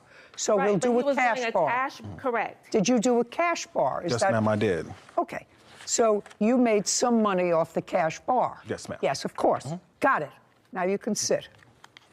So what you paid him was $500 for both. And $150 for the bar. $650 total. That's what he charged them outside of the wedding. This is a very easy case for me. You were paid almost $20,000. I wasn't paid anything. I was paid $2,000. And I would feel doubly furious if on the day of my wedding, as a new bride of an hour, the event planner said to me, you can't go in unless you sign this contract modifying our first contract. The contract was not to modify. Your case is dismissed. We're done. Okay. This court is adjourned. So you counterclaim. Outside the courtroom, Tara, then Beatrice and Nicholas. There are some things that I realized that, I could have done better. Basically, 10 days before the wedding, add additional $4,000 on top of $20,000. That never happened. It was just her way of just trying to come up on more money, in my opinion. At the end of the day, she had got her wedding. Judy and Sarah. I'm actually sometimes surprised at professionals like this woman, who is an event planner, has a reputation. Mela Turturelli for personal belongings. Court come to order. All rise. Judy enters. Be seated, please. Kevin approaches. Hello, Judge. Good. Case number 248, Bolio versus Thompson's Turcavalli. Thank you. You're welcome. How old are you, Miss Bilio? I'm 31.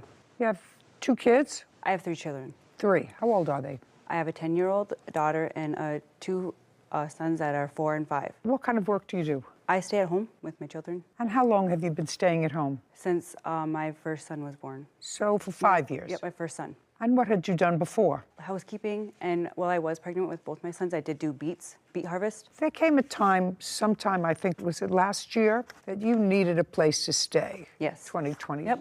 Why? September 29th of 2020, me and my boyfriend had broken up, so I had stayed in a shelter. Is your boyfriend the father of either one of these children? All my children have the same father. Me and him had broken up at the time, and I left from where we were staying at the time. Our living was West Fargo, to the YWCA right away, the homeless shelter. And I was there for like 6 months. And during that time, I had met Carmela, and me and her became friends. And I had introduced her to my brother. And then I moved away for a little while in April, and I came back like the end of May. Where did you move to? I went to Texas. What's in Texas? A friend. Where did you meet him? Here in Fargo when I was 14 years old. So what brought you to Texas? That's where he was living, and he told me if I wanted to come live with him there, I could. You didn't have a job in Texas? He did. You? No, I did not. And from when to when were you living in Texas? I left April 15th, and I was there until like... Of 2021? Yeah. And then I moved back beginning of June, kind of. And then... Beginning of June of the same year? Yes. So you stayed there for 3 months? Yeah. And you moved with your children? Yep, all 3 of them. Yep is not an answer. Yes, all 3 of my children I moved. Okay, so you took them out of school in April? My daughter. Took her out of school in April? Yep, I did. Yep is not an answer. Yes. And we moved. You took her out of school in April to go to Texas to live with a friend that lasted 2 months. The fact is you took your daughter out of school. I'm just trying to figure out who I'm dealing with. Yes, because I had nowhere to live. Well, there's a big place, but where do you live, in what state? Minnesota. In Minnesota? Yeah. Well, there's a big difference between Texas and Minnesota. And also, there's only 2 months between April, when school is still in session, and June, when it's over. Yes, I know this. Yeah, you know this. You're aware of this. Yes. Okay. I set this up because I really want to find out what I'm dealing with here. Now, I sort of know. In any event, you had no place to go. Your brother contacted you. You contacted him, and he invited you to come and live with him. Yes, he did. All right. That's what he did. You and your 3 children. Nope, just me and my 2 boys. So you were going to live with your brother and his girlfriend with your 2 children? Yes. You got there when? October. of 2021. Yes. Case is relatively simple. Case involves your claim that they have property that belongs to you. And they have a cross complaint that they probably would not have brought but for the fact that you're suing them. Because I think that they're just happy that you're gone. You moved in with them in October of 2021 and paid no regular rent. The agreement between me and my brother was to buy food for the house and to give him money when I can. Okay, now you weren't working. Now you weren't working, so how are you going to buy food for the house? I was on assistance through Minnesota, so I got SNAP. So you got food stamps? Yes, and then I had child support. Well, I was on child support, but I wasn't getting the money. I didn't start getting money until February of 2022. And that's when I start giving him money every so often. In October of 2021, you were not getting child support. No. You were getting food stamps, which you said you would share with your brother. Yep. Who lives, not yep is not an answer, who lives with his girlfriend and how many children? We have no children. No children at all? We have dogs.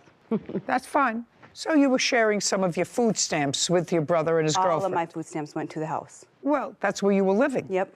Yes, it was. Yes, that's where you were living, with your two children? Yes. Okay. What kind of work do you do, sir? I'm currently unemployed. And what does your girlfriend do? She works for a cleaning service. Okay. Now, there came a time that you got a substantial amount of money from the government. What month and year was that? Just this past April. How much did you get from the government? It was taxes. What kind of taxes? You haven't worked in 5 years. It was the child tax credit, and I did work when I moved back from Texas. You told me you hadn't worked in 5 years. I want to know what you got money from the federal government for. That's what your brother says, and I was curious. That's why I asked you the questions about working. It is. So don't make it up. It slipped my mind. What? I'm sorry. So that doesn't slip your mind. I did housekeeping, laundry, in a hotel when I moved back from Texas with my mother. Month? You worked from June 2021 until, we'll find out. Until like mid-June because I did not have a babysitter for my children. So you worked for a couple of weeks? Yes. How much money did you get from the federal government in April of 2022? Like $11,000 from the government for child tax credit. So you got $11,000, not from working, not that it slipped your mind, because 2 weeks may slip your mind because that's what you worked, if you worked at all. $11,000, you got child care credits. How much did you get for each of your 3 children? I only filed for 2 of my children. How much did you get for the 2 boys? I believe $3,000 for each of them. That's $6,000. Where's the other 5? That came to me for the stimulus checks because I did not receive the last stimulus check. They said that my boys did not receive the refund that was coming to them for the stimulus too. So that was all. So your boys got. Let me understand. Let me understand why this country is in such a fiscal morass today. So you got $3,000 for child care credit for each of your children, and the other $5,000 came because you went to an accounting firm, and they said, well, you should have gotten stimulus money for your boys. Yes. And you missed that, so we're going to put in for it. So they sent you another 5, or they sent you... They sent it all together on one. Okay. All together on one. So that you had plenty of time to go and take care of. Yes. Right. Your judge actually have proof of how much she did get. Jordan hands a document to Kevin. Now, when you got this $11,000, that $11,000 was supposed to help get you through COVID. Yes. Paying your bills, paying for rent, buying clothes for your children. So you got this money in April of 2022, $11,400. Okay. And then you went on vacation. In what month and year did you go on vacation? April of 2022. So the minute you got the money, according to you, I start looking for a vehicle. You bought a car? I started looking for a vehicle. So you started to look for a car. Now, you've been without a car for a while, but you started looking for a car. Yep. And also in April, you asked your friend, your brother's girlfriend, if she would watch your 2 children. Me and her had a discussion before April. You didn't go until after you got the money. Yes. You knew you were getting the money before April because you had gone to apply for it. Yes. But when I got the thing where it said I was getting the money back, it didn't say that much. $11,400. So you decided to go on vacation. Where did you go? I went to Colorado. Where in Colorado? Up in the Denver area. How did you get there? I was with a friend and they drove. Male or female friend? Male. So you went with a male friend to Colorado for how long? I was there for a week. What does this friend do for a living? I'm not really sure. You don't know whether this friend works or not? I met him last year, and I kept in contact with him throughout the whole year, and then we just got back in contact February of beginning of 2022. And you don't know what he does for a living? I'm not really sure what he was doing for work. Caption, coming up. You have no right to give away any of her property, whether you think somebody deserves it more than she deserves it. That doesn't require an answer. I'm telling you what the rule is. Carmela smirks. A courthouse. The Judy Justice logo appears. In the courtroom, Alyssa, Jordan, and Carmela.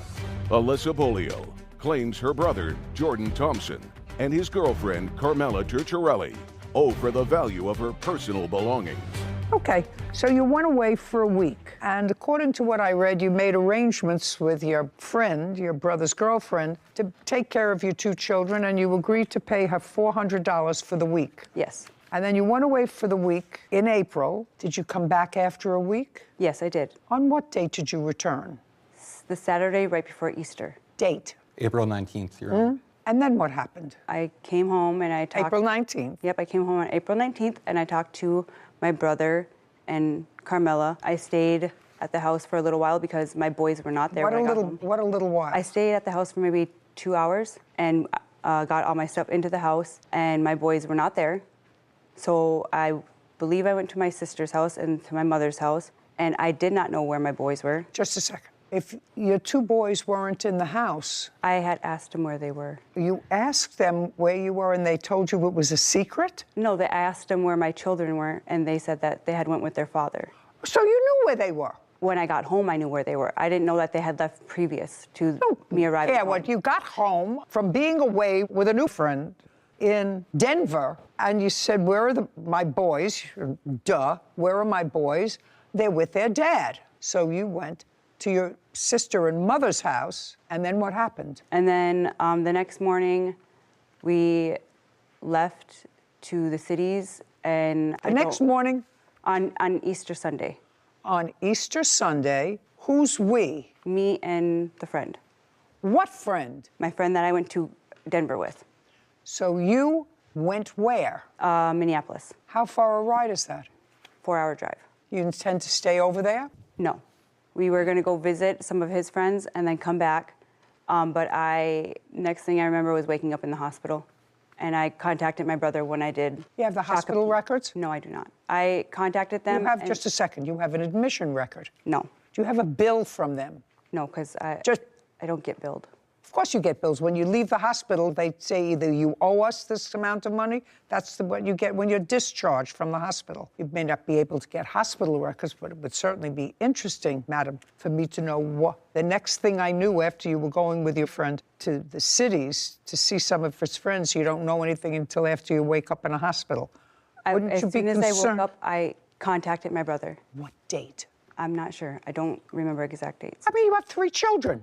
What do you mean you don't know what date? I don't know the exact dates, but I did contact him as soon as I was able to, because I did not have my own phone. Don't you see how irresponsible this whole story is for a person who has 3 children? Yes. How totally irresponsible it is. And what is sad about it is you appear to be an intelligent person who just seems to go from one place to another based upon, well, I used to know him in Texas, I used to know him in Colorado, I used to know him here. I'll leave my 2 boys with Carmela. And we don't have no children, so we're taking care of her children while she's out running around doing whatever.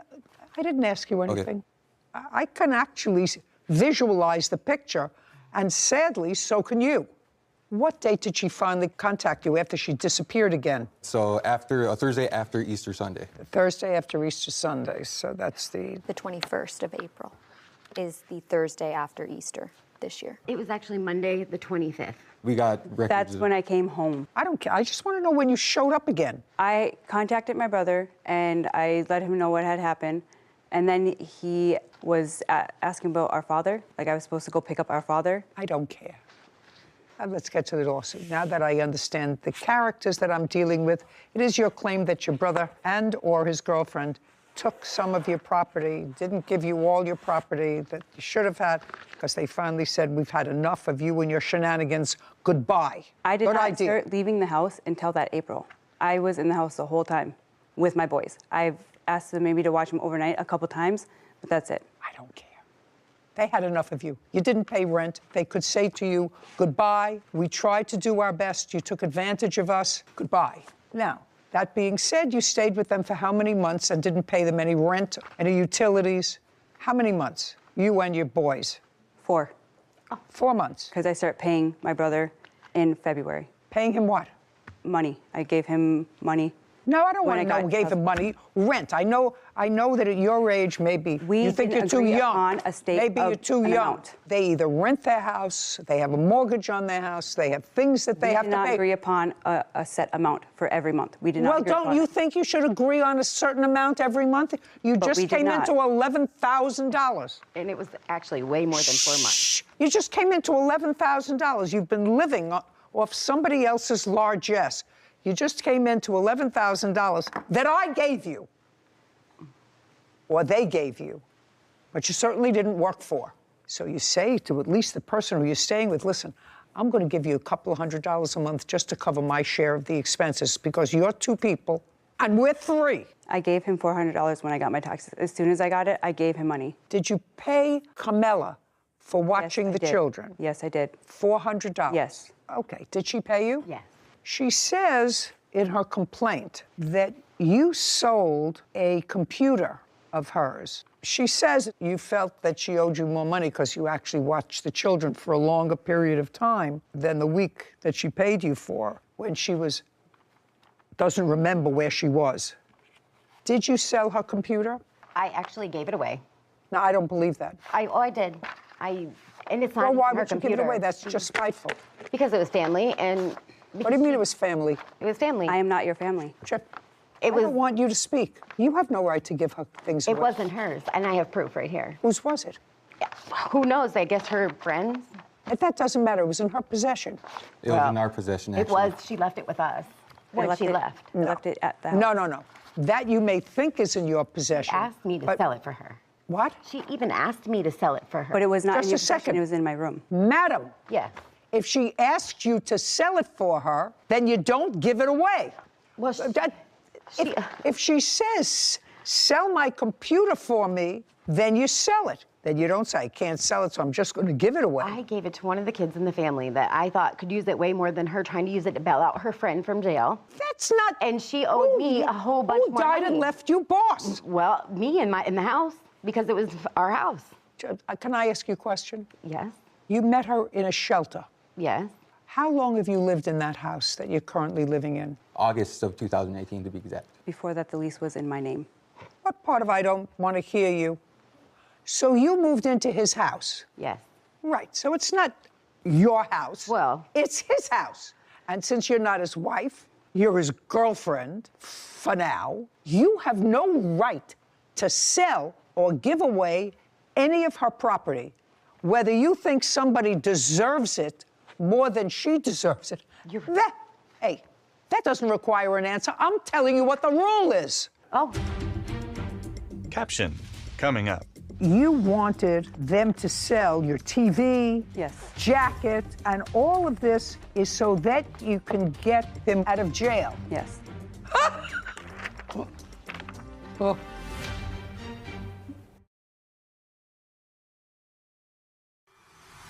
A courthouse. The Judy Justice logo appears. In the courtroom, Alyssa, Jordan, and Carmela. Alyssa Bolio has accused her brother, Jordan Thompson, and his girlfriend, Carmela Turturelli, of wrongfully selling her belongings. Jordan and Carmela claim Alyssa gave them permission to remove her property. Now, you have no right to go into somebody else's bag. If they gave you instructions and you accepted those instructions, please sell my computer for me, which is what you just said. Isn't that what she just said? It is what she just said. Yeah. Yeah. Sell my computer for me, and you decided not to sell it, but just to give it to somebody else in the family who could better benefit from it. You got to pay for the computer. Period. She owed me money. Period. I have the evidence. Just a second. Okay. Just a second. That's a different story. Camilla, let me tell you something, sir. You look like a very nice guy. You look like a very nice guy. I would unload her as fast as I could. Oh. I'm just telling you. Wow. I'm just telling you. Because first she says, I gave it away. Let's understand what she says. First she said, I gave it away. Then she said, she told me to sell it, right? Yes. Then she said, I gave it to somebody who I thought could use it better than she was using it. Now, I'm going to ask you, Kevin, to go get the 2 pieces of paper that she wants me to review that she owed her money, and then I'm going to go back and explain to your lovely Camilla, listen to me, sir, I'm listening. who I would think twice about. Carmilla shakes her head. Judy reviews the document. Well, I don't see anything about a computer here. I see that you wanted them to sell your TV, Yes. jacket, and all of this is so that you can get him out of jail. Yes. Oh. Oh. I didn't see anything about the computer. I see the TV, I see a jacket. Here, it's right here. Just a second. It's not in the ones you gave me, but I'm glad you gave that to me because I have some indication that she did, in fact, ask you to start selling stuff because this is the same person that you went to the cities with. Yes, and... yes, when you forgot where you were and woke up in a hospital. Yes. Judy shakes her head. Okay, found someone who wants that digital graphic computer. So can you put it in the living room or by my door? So you were going to sell your digital computer. Yes. Was it his computer? It was, but he had given it to me. So you wanted to sell it? Yes. And you say, I'm not giving it to you until you pay me what you owe me for childcare, because you felt as if she should pay you more money because you watched the children longer than a week. And there's a couple other reasons. And whatever, and a pair of shoes. I don't care anything about that. You have a bill for the computer? Yes, I do. I'd like to see it. Alyssa produces a document, then hands it to Kevin. He brings it to Judy, who reviews it. No, I don't like this because the date was changed. The date the order was placed was to April 18th, 2022. So this is not a legitimate, it may be a legitimate price, but it says order placed on April 18th, 2022. You want to take a look at that? Because that's phony. Somebody changed that. No, somebody changed it. Okay. Do you understand? Yes. When did you get it? I got it in April. I don't believe this. Take a look. Judy hands the document to Sarah. When did he go to jail? The 25th of April. What? Of April. And you left on vacation with him when? A week before Easter, so I'm not really sure. A week before Easter, Sarah. What's the date? The week before Easter, the previous Sunday would be the 10th, April 10th. April 10th. And you were away for a week? Yes. And then you don't remember where you were? No, that was the second week. That was the second week? Yes. I was in Colorado for the full week, and I came back the day before Easter, and then I left on Easter Day, and then And when did you get this computer? You see, that's what I'm asking you. When could you possibly have gotten this computer if the bill... This is dated the 18th. Of April. Which I believe they said was the day she came back. When could you have possibly gotten it from him? I ordered it for him. I paid for it, and then he gave it to me. Listen, I suggest you both get your acts together. You get nothing from your brother. Just consider yourself very, very lucky that he took care of you and that he let you come into his house. I would suggest you not do it again, and maybe she'll get smart. She has 3 children. She'd like to raise them together. She should get a job. Find a way of making a living. Figure it out, because you made 3 children. They have a right to a certain amount of stability. And they all are stable. That's not stability. That is Get it together. Oh, well, sometimes you can't get through to people. They're that kind of thick, and that's why we are where we are in this country. Do you understand? Yes, Think sir. twice. I know you tried to be a good brother. Yep. Think twice about doing it again. By the way, does your mother work? Yes. And it mentioned something about a father. What kind of work did your father do? I don't really remember. He was a logger. Both your parents work. Yep. Good. Evidently, it didn't rub off. Thank you very much. Your case is dismissed, as is your counterclaim. This court is adjourned. Outside the courtroom, Alyssa, then Carmela and Jordan. I'm okay with it. She was a friend, and I love her children. And really, it wasn't about her. It was about them kids. He won't talk to me because of her. You need a job, you need to Change. change. Something needs to change with her. I don't really care. Hopefully she does figure it out. The kids deserve it. He deserves it. He's a good brother. Judy and Sarah. You know, that case takes me back to my family court days. And I only have one observation other than the fact that I'm what should be society's frustration with this, which is once you have children, you have the responsibility. Your sole responsibility is to make sure that your children are taken care of. You have to say, listen, my social life takes a back seat. Everything else takes a back seat. But I have 3 little kids, and they are my priority. So I have to do whatever I can to put my life in order. And she clearly has her priorities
former friend, Alexandria Allen, for a washer and dryer.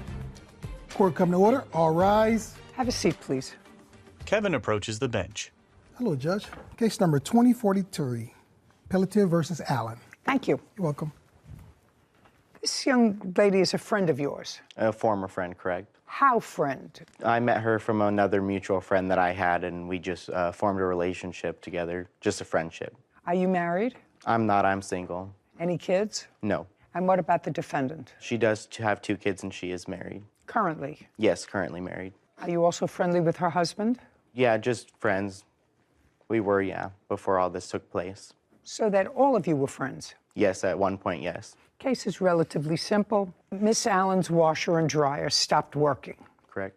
You had done some odds and ends things for her in the past. Yes, worked on her car and stuff. And did you find or did she find the used washer and dryer? She asked me for recommendations, and she found it on the selling app for used items. So you told her where she might look for it? Correct. And she found it on an app online? Correct. Okay. No, Now- actually. Look at me. Okay. He made the recommendation to me. Did you go on the app yourself? No, I did not. So you never saw the washer and dryer? Well, Is that what you're... Just a second. So what you're saying, I just want to be clear. So I said, if you didn't go on the site, then you never saw the washer and dryer. May I speak now? Either you did go on the site and see it, or I didn't go on the site. I didn't see it. He sent the picture of them to me, just a screenshot. That's all I got. Okay. How old are you? 32. You have 2 children? Yes. Did the screenshot show you where they came from? I have a photo of them, and it doesn't say anything. So is what you're telling me you didn't know where they came from? Well, there is a name of the site. Would you like to know that? I want to know if you knew it. Yes, I know. All right. Don't play with me. Don't play with me. You knew the site where the photo came from. So let's say you are correct, and I don't know. You said you needed a washer and dryer. You say he found the washer and dryer on a site, sent a photo to you and said, is this what you're looking for? Correct. Right? And on that screenshot was the site. Right. So you had at least access to the same site that he did. That's correct. And did the site give you the name of the person or persons to contact with regard to the washer dryer? There was no one's name, just a phone number. Did you call a phone number? I didn't call them. Who called them? Mr. Pelletier. Now, Mr. Pelletier didn't call them unless you said they look fine. Well, I did say they looked fine. Well, what else did you say? Based on the picture, they looked Just a second. Just answer my question. Okay. Because what happened here is really relatively simple. Mm-hmm. And I don't know whether you're a simple person, but it's relatively simple. You had a friend. You told him I needed a washer and dryer. Mine broke down. He said, this is a great site. According to you, I'll look up, and he looked up the washer and dryer, and you did nothing. You, who needed the washer and dryer, you must work very hard. How many jobs do you have? I have a couple of jobs. My children are a big job, for one, and 2, I'm a full-time university student, so I am busy. So you should be able to get a washer and dryer by yourself. You farmed that job out to him. I did because he volunteered to help. Doesn't matter. He didn't volunteer to help unless you told him, I need help. I mean, as what it is, are you using him? I'm not sure. I wouldn't. I'm not sure. What do you do for him? I watched his cats. When he went out on a vacation with his grandmother, and I took care of his cats free of charge because, well, for how long? I didn't expect him to be gone that long either. It was over a week, and I had to buy the cats food. So, just a second. So you watched his cats? Yes. And is what you believed that him taking care of getting this washing machine payment for taking care of the cats? Well, not just that. There's other things that happened while he was installing the washer and dryer. I don't care about things that...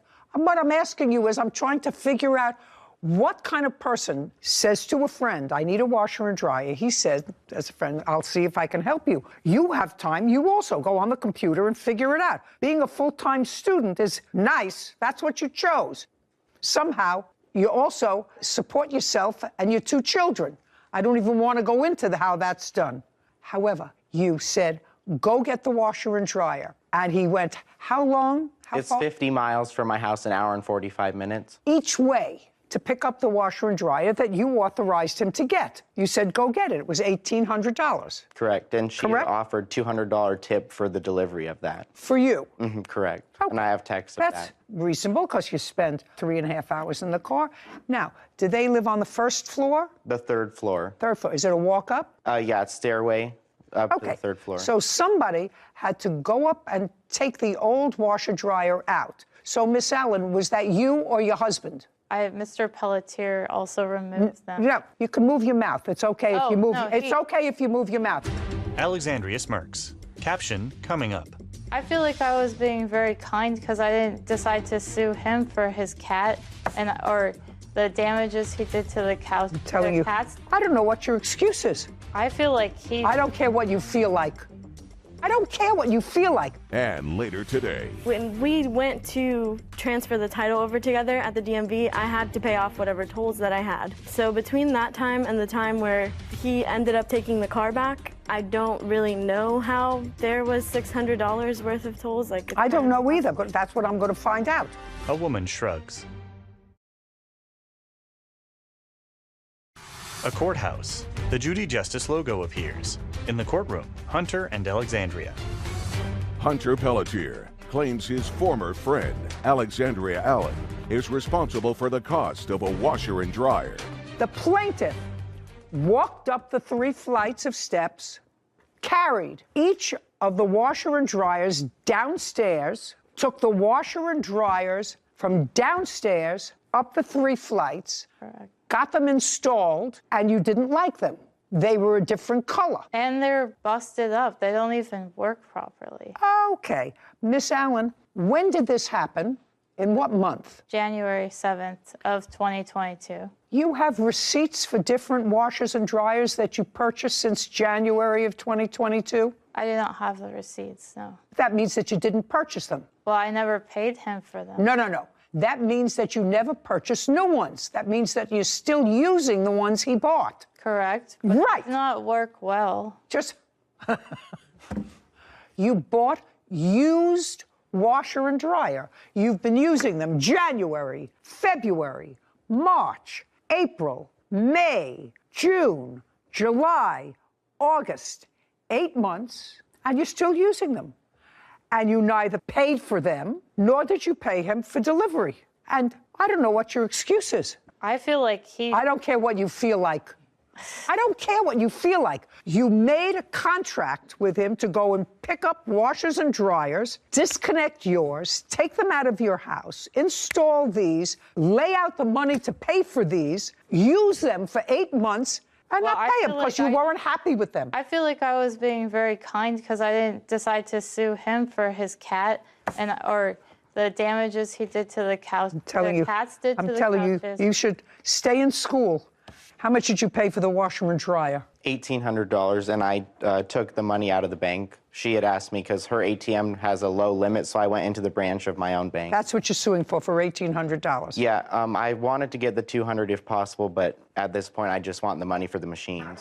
Judgment for the plaintiff. We're finished. $1,800. Thank you. This court is adjourned. Alexandria. It damaged the walls of my apartment. They banged it up. She saw right through everything, the damages, she said. The machines were overpriced. None of that happened from me. I'm not a professional installer. I don't think he cared because it wasn't his money. At the time, they were less than 6 months old from original purchase date, so they were still worth the money that they were asking. I don't know. I don't think we're going to be friends anymore. I don't need friends like that, no. Sarah and Judy. So this case touched a little upon agency, like an agent-principal relationship, where here the plaintiff was actively acting as her agent by going and picking up these washing machines for her. They had had communications beforehand about this is what they look like, this is what they cost, I'll do it for you for $200. Is this what you want to do? She says yes. You don't get to just then back out of it because you don't like the color. You knew what they looked like. You knew they were used. There was no bait and switch. I was almost waiting for an explanation, for a bait and switch, he put the nice ones in his house and then gave me not so nice ones. But there was nothing. There was very rarely do we see no excuse for. And she's using them. Yeah, still for almost they're all a banged year. up. They were all banged up. Well, hey, that's what happens when you buy something that's used. Mm-hmm. when you buy something over the internet, which is really what she did, she could have just as easily said to him, before you load them in the truck, please take pictures of them so that I see them. Yes, You know, she could have. So she could have.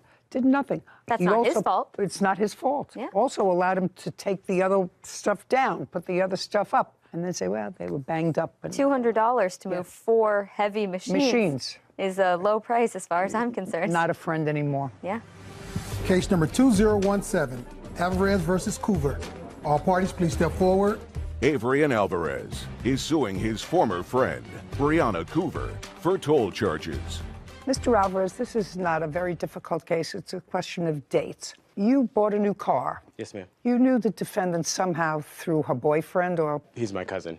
Okay, so you purchased a new car. You had an older car that you were still paying off. And Miss Culver needed a car, and you made an arrangement with her where she would take over the monthly payments on your old car so that you would just be paying your new car. And when she finished making the payments on the car would be hers. That's correct. You did, in fact, conclude that agreement, and Miss Coover did, in fact, pay off the car. Yes, ma'am. She paid off the car. However, she did not register the car in her name. That's correct. And you had your plates on the car, and it is your claim that while the car was in her possession, she racked up $600 and some odd in toll fees. Yes, Your Honor. Which is what you're suing for. Yes, ma'am. Ms. Culver said that didn't happen. She had her own Easy Pass, toll pass, whatever it is. And there was no way that those tickets were incurred while she was in possession of the car. And additionally, she's got some very sad story. She paid off the car. She didn't register it for some reason. She didn't register it, which I don't have to get into. You took the car back because you were afraid that your plates were on the car, and you started to get these dunning notices for tickets. Then you had to give the car back because we had given her the title to the car when she finished paying off the car, despite the fact she hadn't registered it. And then you took the license plates back, which is a very smart thing to do, because then she couldn't use them to get through the tolls. And because you took the plates off and she didn't register it and get new plates, it was towed from her parking space at a condo, taken to a lot where she didn't have enough money to get the car out, and the car was auctioned off, and now she has no car. And you have $600 worth of tickets in your name. Yes, ma'am. You got it. Is that it? That is a version of the story, yes. Well, I will let you tell me a different version. Everything is true. Thus far, we did have the agreement where he wanted a new car, I needed a car. Yeah, I got that. I just want to know what I said that was incorrect. I just made it shorter. Just to clarify, when we went to transfer the title over together at the DMV, I had to pay off whatever tolls that I had before they're able to transfer the title over. So that was done. So between that time and the time where he ended up taking the car back, I don't really know how there was $600 worth of tolls. I don't know either. That's what I'm going to find out. But is there any part of the story that I just told that was inaccurate? Brianna hesitates. Caption coming up. He transferred over the car to you. You had possession of the car. He didn't. Correct. Other than you who drove the car. Come on, that's a question. And other than you who drove the car. Nobody. No. Who drove your car? Judy glares at Brianna. A courthouse. The Judy Justice logo appears. In the courtroom, Avery and Brianna.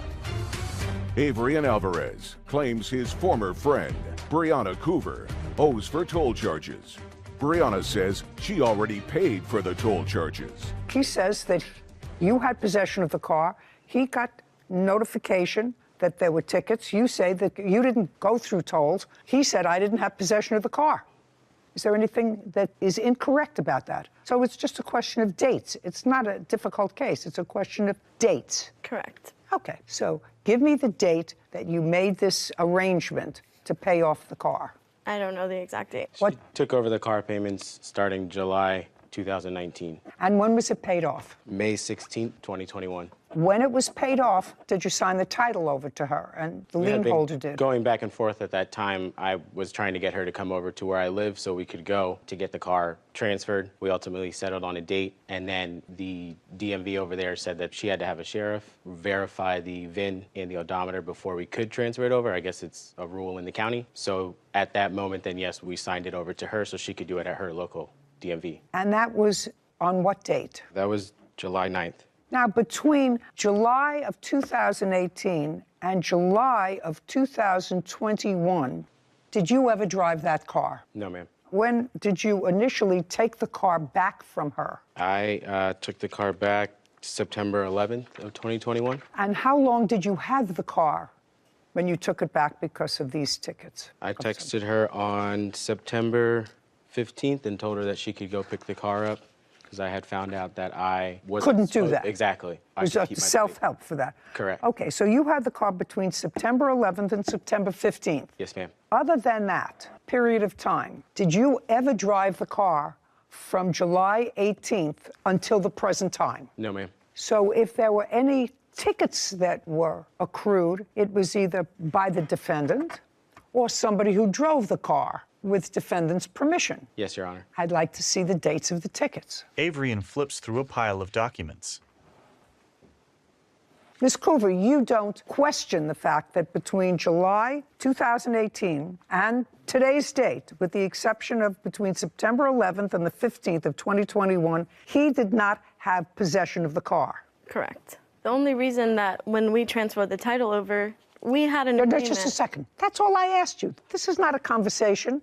I just want to know who got the tickets. Whoever got the tickets is responsible for them. Mm-hmm. So he only had the car, so if there are any tickets there that were between September 11th and September 15th in 2021, they belong to him. Any other tickets from 2018 July until infinity are yours. Brianna nods. Kevin hands Avrian's documents to Judy, who reviews them.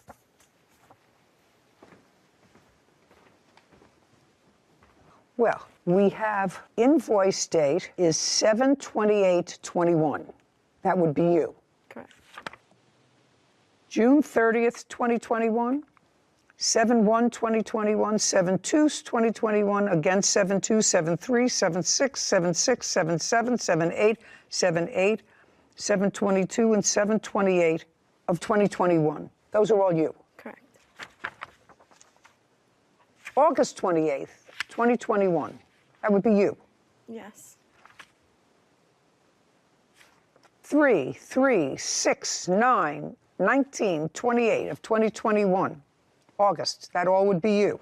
Yes. I never argued that that wasn't me. I'm just, from the moment that we officially transferred the title over, we were not able to transfer the title over until I paid. Oh, just show, you paid these? And we were together. Just a second. Show me that you paid them. I have this receipt. Just show me that you paid them, that's it. Brianna hands her phone to Kevin, who brings it to Judy. And that would have been what was due at the time when we transferred the title over. I'm just going by the dates of the tickets, madam. I don't care how the government screws up. That's not my problem. Okay, show me your payment. May I see it, please? Judy reviews Brianna's phone. It should say the date there and the cost of those tolls on the day. This is your SunPass. You replenished your SunPass. That's a payment to SunPass. For $154. And that's what it was on the day that we transferred the title over. So my thing is, from the day that we transferred the title over to the day that he came to my parents' house and took the car, there was no way that I racked up $600 in tolls. I don't know whether you did or didn't. Then take that up with Department of Motor Vehicles. That's what they say you racked up between that period of time. He didn't have possession of the car. You had possession of the car from the time he transferred over the car to you. You had possession of the car. He didn't. Correct. Well, other than you who drove the car. Come on, that's a question. And other than you who drove the car. Nobody. No. He never drove your car. No. Who drove your car? I did. Who else? Nobody. Yeah, I don't believe that. Judgment for the plaintiff in the amount of $654. We're finished here. Thank you. This court is adjourned. Avrian, then Brianna. Quick and simple case. She did what she needed to do. I can't really say I'm super surprised, I guess. I was just asking for payment on the tolls and I wasn't getting any responses. I don't know how in literally 3 months I didn't rack up $600 in tolls. It is what it is. He was okay with me continuing to use his Take my license plate with me.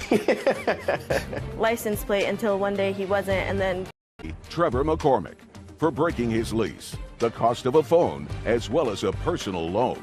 Court come to order. All rise. Have a seat, everyone. Kevin approaches the bench.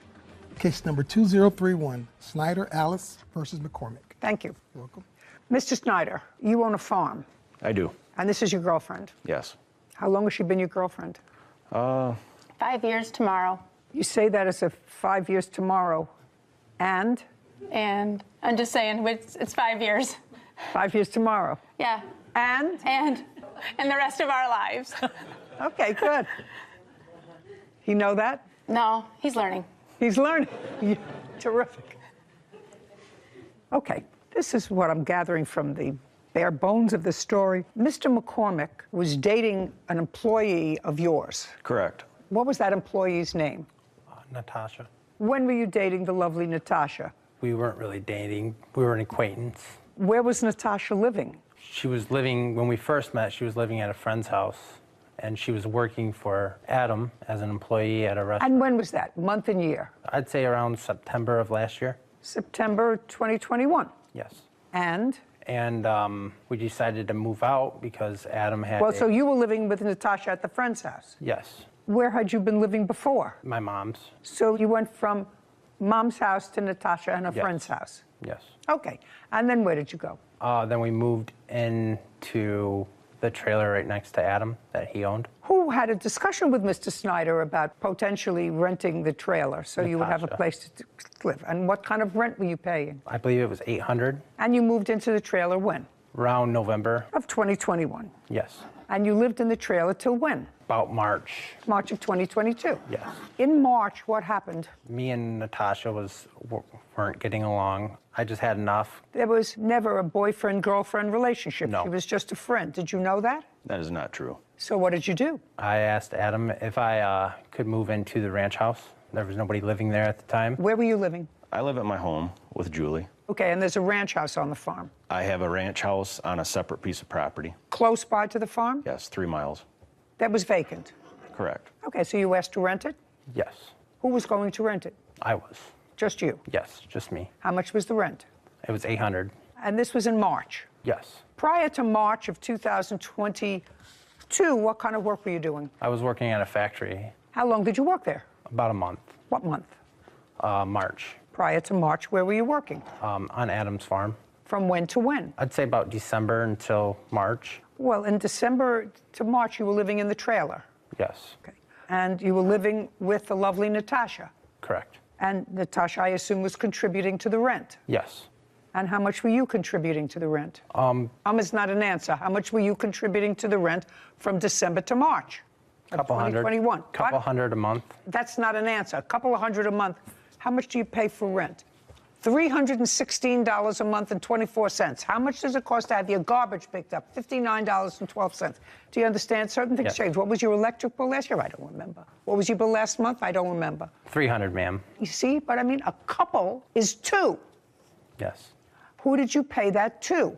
Natasha. Well, I can't tell whether you paid that to Natasha or not. Did you ever discuss rent with Mr. Snyder? No. Even in the trailer? Even in the trailer. So that was all done through Natasha? Correct. Okay. But according to you, you worked someplace in March, but before that you worked on the farm. Yes. From when to when? December to March? Yes. Beginning, middle, or the end of December? The middle, the 16th. Is that about right? If you want to call Just helping... helping whatever. Yes. December 16th. Okay. And from December 16th, you did whatever work it was on the farm until March? Yes. March what? Till I moved out. No, March what? Beginning, middle, and... 28th. And what was the rent in the ranch house? The ranch house must have been nicer than the trailer you were living in. $800. You moved in April? Yes. How much money did you give him?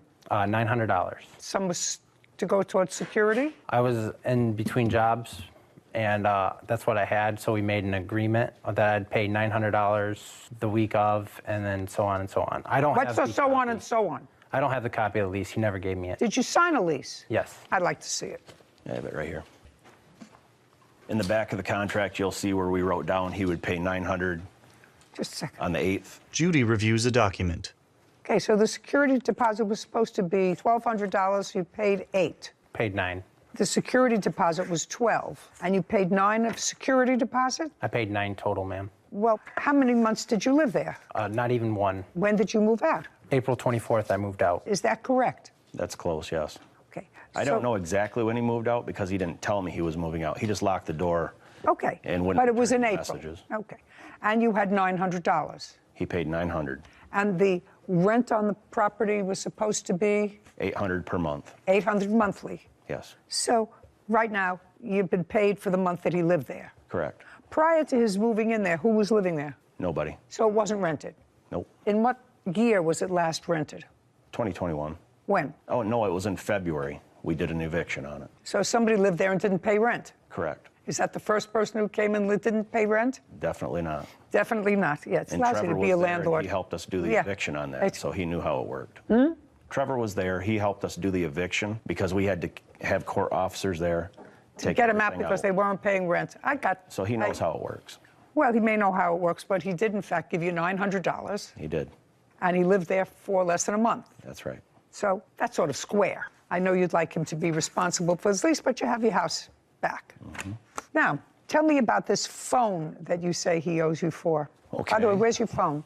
I have my phone that I paid for. Their phone that I put a down payment for is at my house. Why? I didn't know I had to bring it. Well, it was just purchased within the last year. Yeah. Why do you have two phones? You have no Because, job. Why do you have two phones? I have a job. Oh, good. I bought this outright because he shut the other phone off. Oh, well, where is the phone? The phone's at my house. What kind of phone is it? It's an iPhone 13. You want it back? I'd like him to just pay for it like the agreement was, but He gets back his phone. Yes, ma'am. Okay. Even though I paid just it a down. second. Where do you live? Where do you live? I live in Highland. Where is that? It's by Detroit, Michigan. Who else lives at home? My girlfriend, What's her name? Ariel. Where is she? She is currently working right now. Does she know where the phone is? Yes. Okay. They're going to give you an envelope in the clerk's office back here. You're going to tell Ariel to put his phone carefully packed and mail it to him. FedEx, UPS, the fastest way it will get there. Then you get your phone back. Go. What's next? I have text messages here from Trevor. This will show where, when he was dating Natasha, they had agreed that they would pay for their phones up front so that I would put them on my business plan. I told them I would only do that if they paid for the phones up front, because when I took Trevor to Verizon, I said, if they don't pay for their phone bill, as long as they've paid for these phones in full, I can shut them off and it will cost my business no money, correct? Mm-hmm. And the lady said, that is right. I said, okay, then we can do it. So we added them to the bill, to the business plan. And here, where I text him, I said, you and Natasha told me you were paying for the phone in cash. That's why I allowed you on my business plan. Now I found out that you did not pay for the phones up front, because when we were in there, he and Natasha had the cash. Did you assure Mr. Snyder that you were going to pay for the phone? I had no idea I was even going to get a phone until Natasha said, go with Adam and go pick up our phones. That's all I heard, and that's what I did. Well, I didn't know can't about say the that to me cash. because the lovely Natasha isn't here either. Sir, you're going to get your phone back. Is it one phone or more? We recovered the second one from Well, you're going to recover this one too. You recovered the second one. Yeah. Second one was Natasha's? Correct. Great, we're going to recover this one too. What's next? Changing lock fees, and you want a personal loan. Okay. So once he moved out, according to you, he moved out totally, and you didn't even know he moved out, so I don't know why the locks were changed. The lock did not need changed. I did tell the court that we were going to have to change the locks because the key was missing. I didn't know that while I was away on storm, Julie had gone in to check and make sure the water wasn't running, and she found the key on the table. And that is Okay, what Trevor great. said. So we're going to eliminate that. And now we're going to go to the small loan that you say that you made to the defendant. So Natasha came over, guys. Like he said, she worked at. Don't tell me what Natasha asked you. That's all hearsay. I need to know what conversations you had with the defendant. Okay, but she came over. But you can't tell me what she said, you see. Okay. So And anyway, if you made a I contract, if you made a contract with Natasha for a loan of money, even if it went for his benefit, do you understand? Okay. Even if it went for his benefit, he's not responsible. If Natasha says, I want you to give, what's your first name? Trevor. Trevor, a loan to fix his car, and you say, okay, you need somebody to pay you back. Natasha has to say, I'll pay you back. However, you can't tell me that. Caption coming up. I was not in the house at the time when they were discussing that. Well, you said you went into the house. I came to pick Natasha up. I don't want you to make yourself appear any more stupid. Do you understand? Try not to do that. A courthouse. The Judy Justice logo appears. In the courtroom, Adam, Julie, and Trevor. Adam Snyder and Julie Alice claim their former employee, Trevor McCormick, owes for the cost of a phone and a personal loan. Trevor is countersuing for unpaid wages. Now, did you ever have a conversation with Trevor about money? I do. I have a text message telling him. No, tell me, not a text message. The conversation was not verbal. It was by text message? Correct. Okay, so I'd like to see text message from him. Yep. This has from Trevor. This is his number. Okay. May I see it, please? Julie hands a document to Kevin, who brings it to Judy. She reviews it. He did pay me $100 in cash. Okay, so it's clear from this text exchange, sir, that you borrowed a certain amount of money from the plaintiff. I did not borrow, Natasha. Yes, well, it acknowledges it here because you say, I start that job on the 14th. I will pay you back out of my first check. It was for me, and I will pay it. That's what you wrote. Do you understand? Do you want to look at it? No. You don't want to look at it. You're not questioning me, so it's clear from this that you borrowed money from Miss Ailes. I personally did not. I didn't even know what was going on. Who wrote this? I start that job on the 14th. That was me. Well, then, that's in response to her text message to you that says, hello, Trevor. I heard you were moving out and I need that paid by the end of the month. I have been very patient as no attempt has been made on this. Thank you.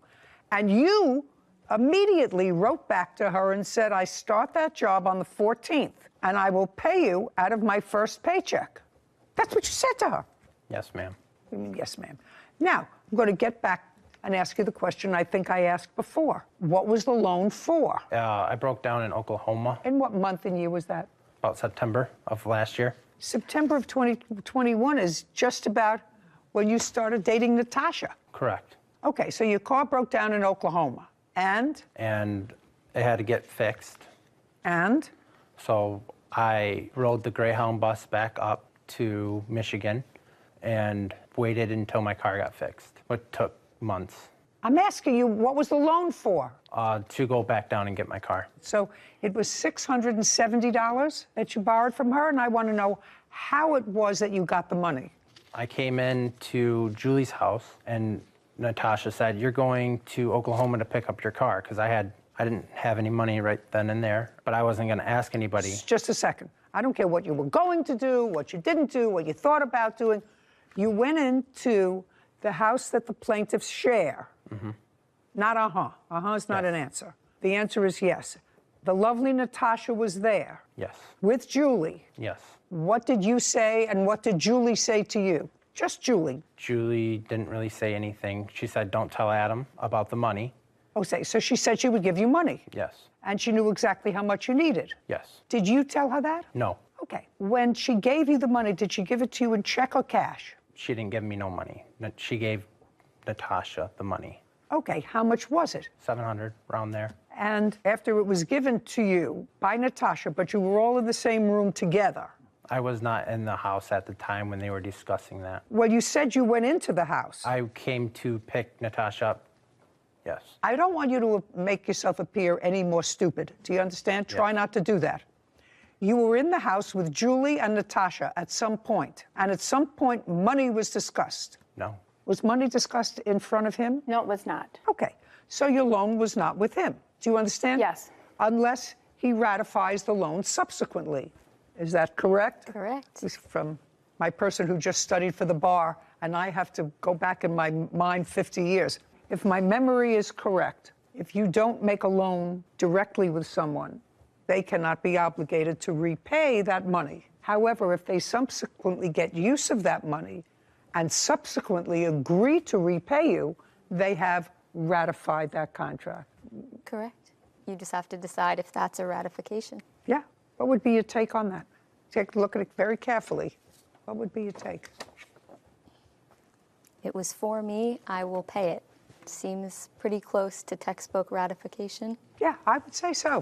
I start a job on the 14th. I will pay you back out of my first paycheck. I just wanted to keep the peace because she was down my throat. This woman was down your throat? Yes.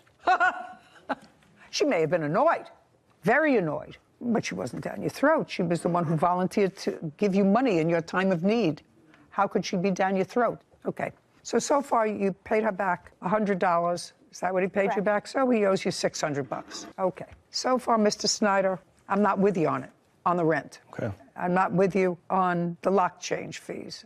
I am with you on the phone, which you're going to get back. He's going to get that back within 5 days. Otherwise, he's going to have difficulty. Here from the day that he did the phone purchases. Instead of paying for the phones up front, he also added a bunch of other cordless phone chargers and everything else to the bill. How much were the extras? Totally, there's 2,000. No. I don't want them total. Total, you're going to get the phone back. What were the extras that he charged onto the phone? There's a $41.99. $41.99. There is a $20.99. Okay. You know that I went to 7 years of postgraduate school for this. Keep going. $29.99. 7 years. They were very hard years. I also took the bar exam. Keep going. $29.99. $17.99. Oh, it's getting worse. Not better for you, Mr. Snyder. And $11.99. Worse. A lot worse. $122.95. Okay. You have a counterclaim. Yes, ma'am. For what? Working on the farm. Okay. Tell me about that. From when to when did you work on the farm? November to the end of March. And what were you doing between November and March? I was feeding cattle when Adam was on storm, watering them. To March taking what? The after end of him. March? Yes, right. I thought you worked at a factory. I did both. Well, you can't do both. You work at a factory. I asked you if you had a job. You said, I work at a factory. I did do both. Well, now I need the name of the factory and find out what your shift was. I was, And you worked during the day. yes. From when to when? From Time. 6 to 6. Well, I had. Just a second. Mr. McCormick, if you work from 6 a.m. to 6 p.m., it is not possible to work a full-time job for the plaintiff as well. I had a schedule of three on, 2 off. Okay. We're making it up as we're going along.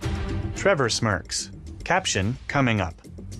Did you have a financial arrangement with him for putting out these bales of hay? We never did. Although he did get paid for everything he did until the last day that he worked for me, where we were tearing apart a building. That's Oh, incorrect. just don't speak. Judy raises her eyebrows at Trevor.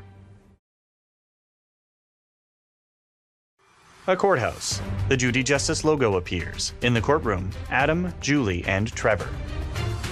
Adam Snyder and Julie Alice have accused their former employee, Trevor McCormick, of refusing to pay the cost of a phone and the balance of a loan. Trevor claims he was not paid for the work he did on their farm. Now, did he work for you? It would be very minimal. He would put hay bales out, which would take 10 He would minutes. put what? Hay bales out for the cattle. Hay bales. Yes. At approximately what time of day? Because I'm not getting...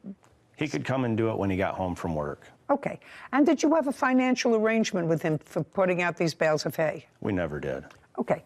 Is there any reason why you never did? Because he didn't do it very often, and he said he was just happy to help, although he did get paid for everything he did until the last day that he worked for me, where we were tearing apart a building. So he got paid when he worked for you? He did. That's Oh, incorrect. just don't speak. From when to when? When he helped me, it was very minimal. It would be... No, I'm not talking about the hay. You said he did, in fact, work for me. He did. I want to know, but not on the farm. He worked someplace else. He helped on another piece of farmland that I have. Okay. Where a barn had fallen down. We were tearing the steel off, and he worked 3 hours that morning. 3 hours what morning? The last day that he was there, it would have been So that's in March.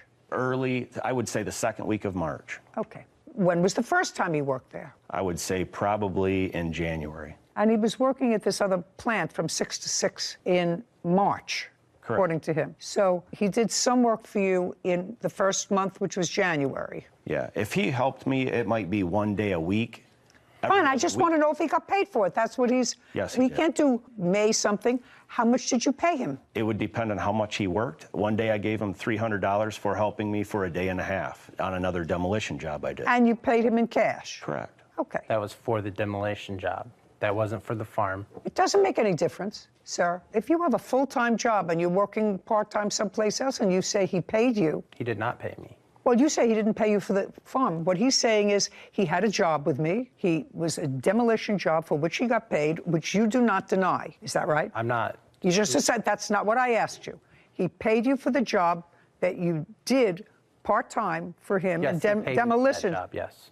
So that's a yes. Yes. And what you're suing him for is allegedly money that he owes you for working on the farm during a period that does include March when you were working full-time someplace else. Correct. And working for him. Yes. And doing this work at the site in March, the first 2 weeks in March, because you got some money for that. Correct. So now you have, according to you, 3 jobs. 1, 2, 3. Yes. First of all, you had no fixed financial arrangement with him at the farm. Correct. He said he'd pay me what he can. That is not a contract. Okay, but let's move forward with that. Tell me what your chores were at the farm. I would go feed them hay. Just feed who hay? The cows. Okay, how many cows do you have? 130. Anybody else work on the farm, or just him? Just me mainly, and he would help when I was gone. Okay, and in order to keep these animals alive, they have to be fed hay. Correct. For how many months did you feed them hay? 3. Once a day? Yes. And what time would you do this? Usually in the morning. Before you went to work? Yes. That had to be 5 o'clock in the morning. You went to work at 6 o'clock. You had a shift, according to you, from 6 to 6. Yes. Okay, so how long did this take you in the morning when you had a full-time job? Sometimes. Not sometimes. I want you to tell me how long it took you. Average about an hour and a half a day. So let's say it took you an hour a day. And how many days did you do it? I was with him every day before I got the job. I would go with him every day. I don't care. Okay. For the 3 months, I'm asking you how many days you did it. 45. That be right? In the 3 months, maybe 45 days? How many days did he put out hay? If Trevor fed the cattle 12 days the whole time by himself, I'd be surprised. And I helped him because I was there. You did not help me when Just he was gone. Yes. You helped him with the bales yes, of hay? I helped him because we also had another hired hand that would help me too, so I was rotating between both of them. Okay, so let's say he worked 20 hours. Did you pay him any extra money for this work? No, not for feeding cattle. Not feeding cattle. And you didn't have any arrangement with him whereby he would work on the farm and he would get something off his rent? No. Okay, so he has to be paid for that. Sarah Rose, would you look up and see if there's a minimum wage in Michigan? What's the federal minimum wage? I don't know anymore. $15. So the minimum wage is now $15 an hour. That's federal. Yes, ma'am. 15 times 20.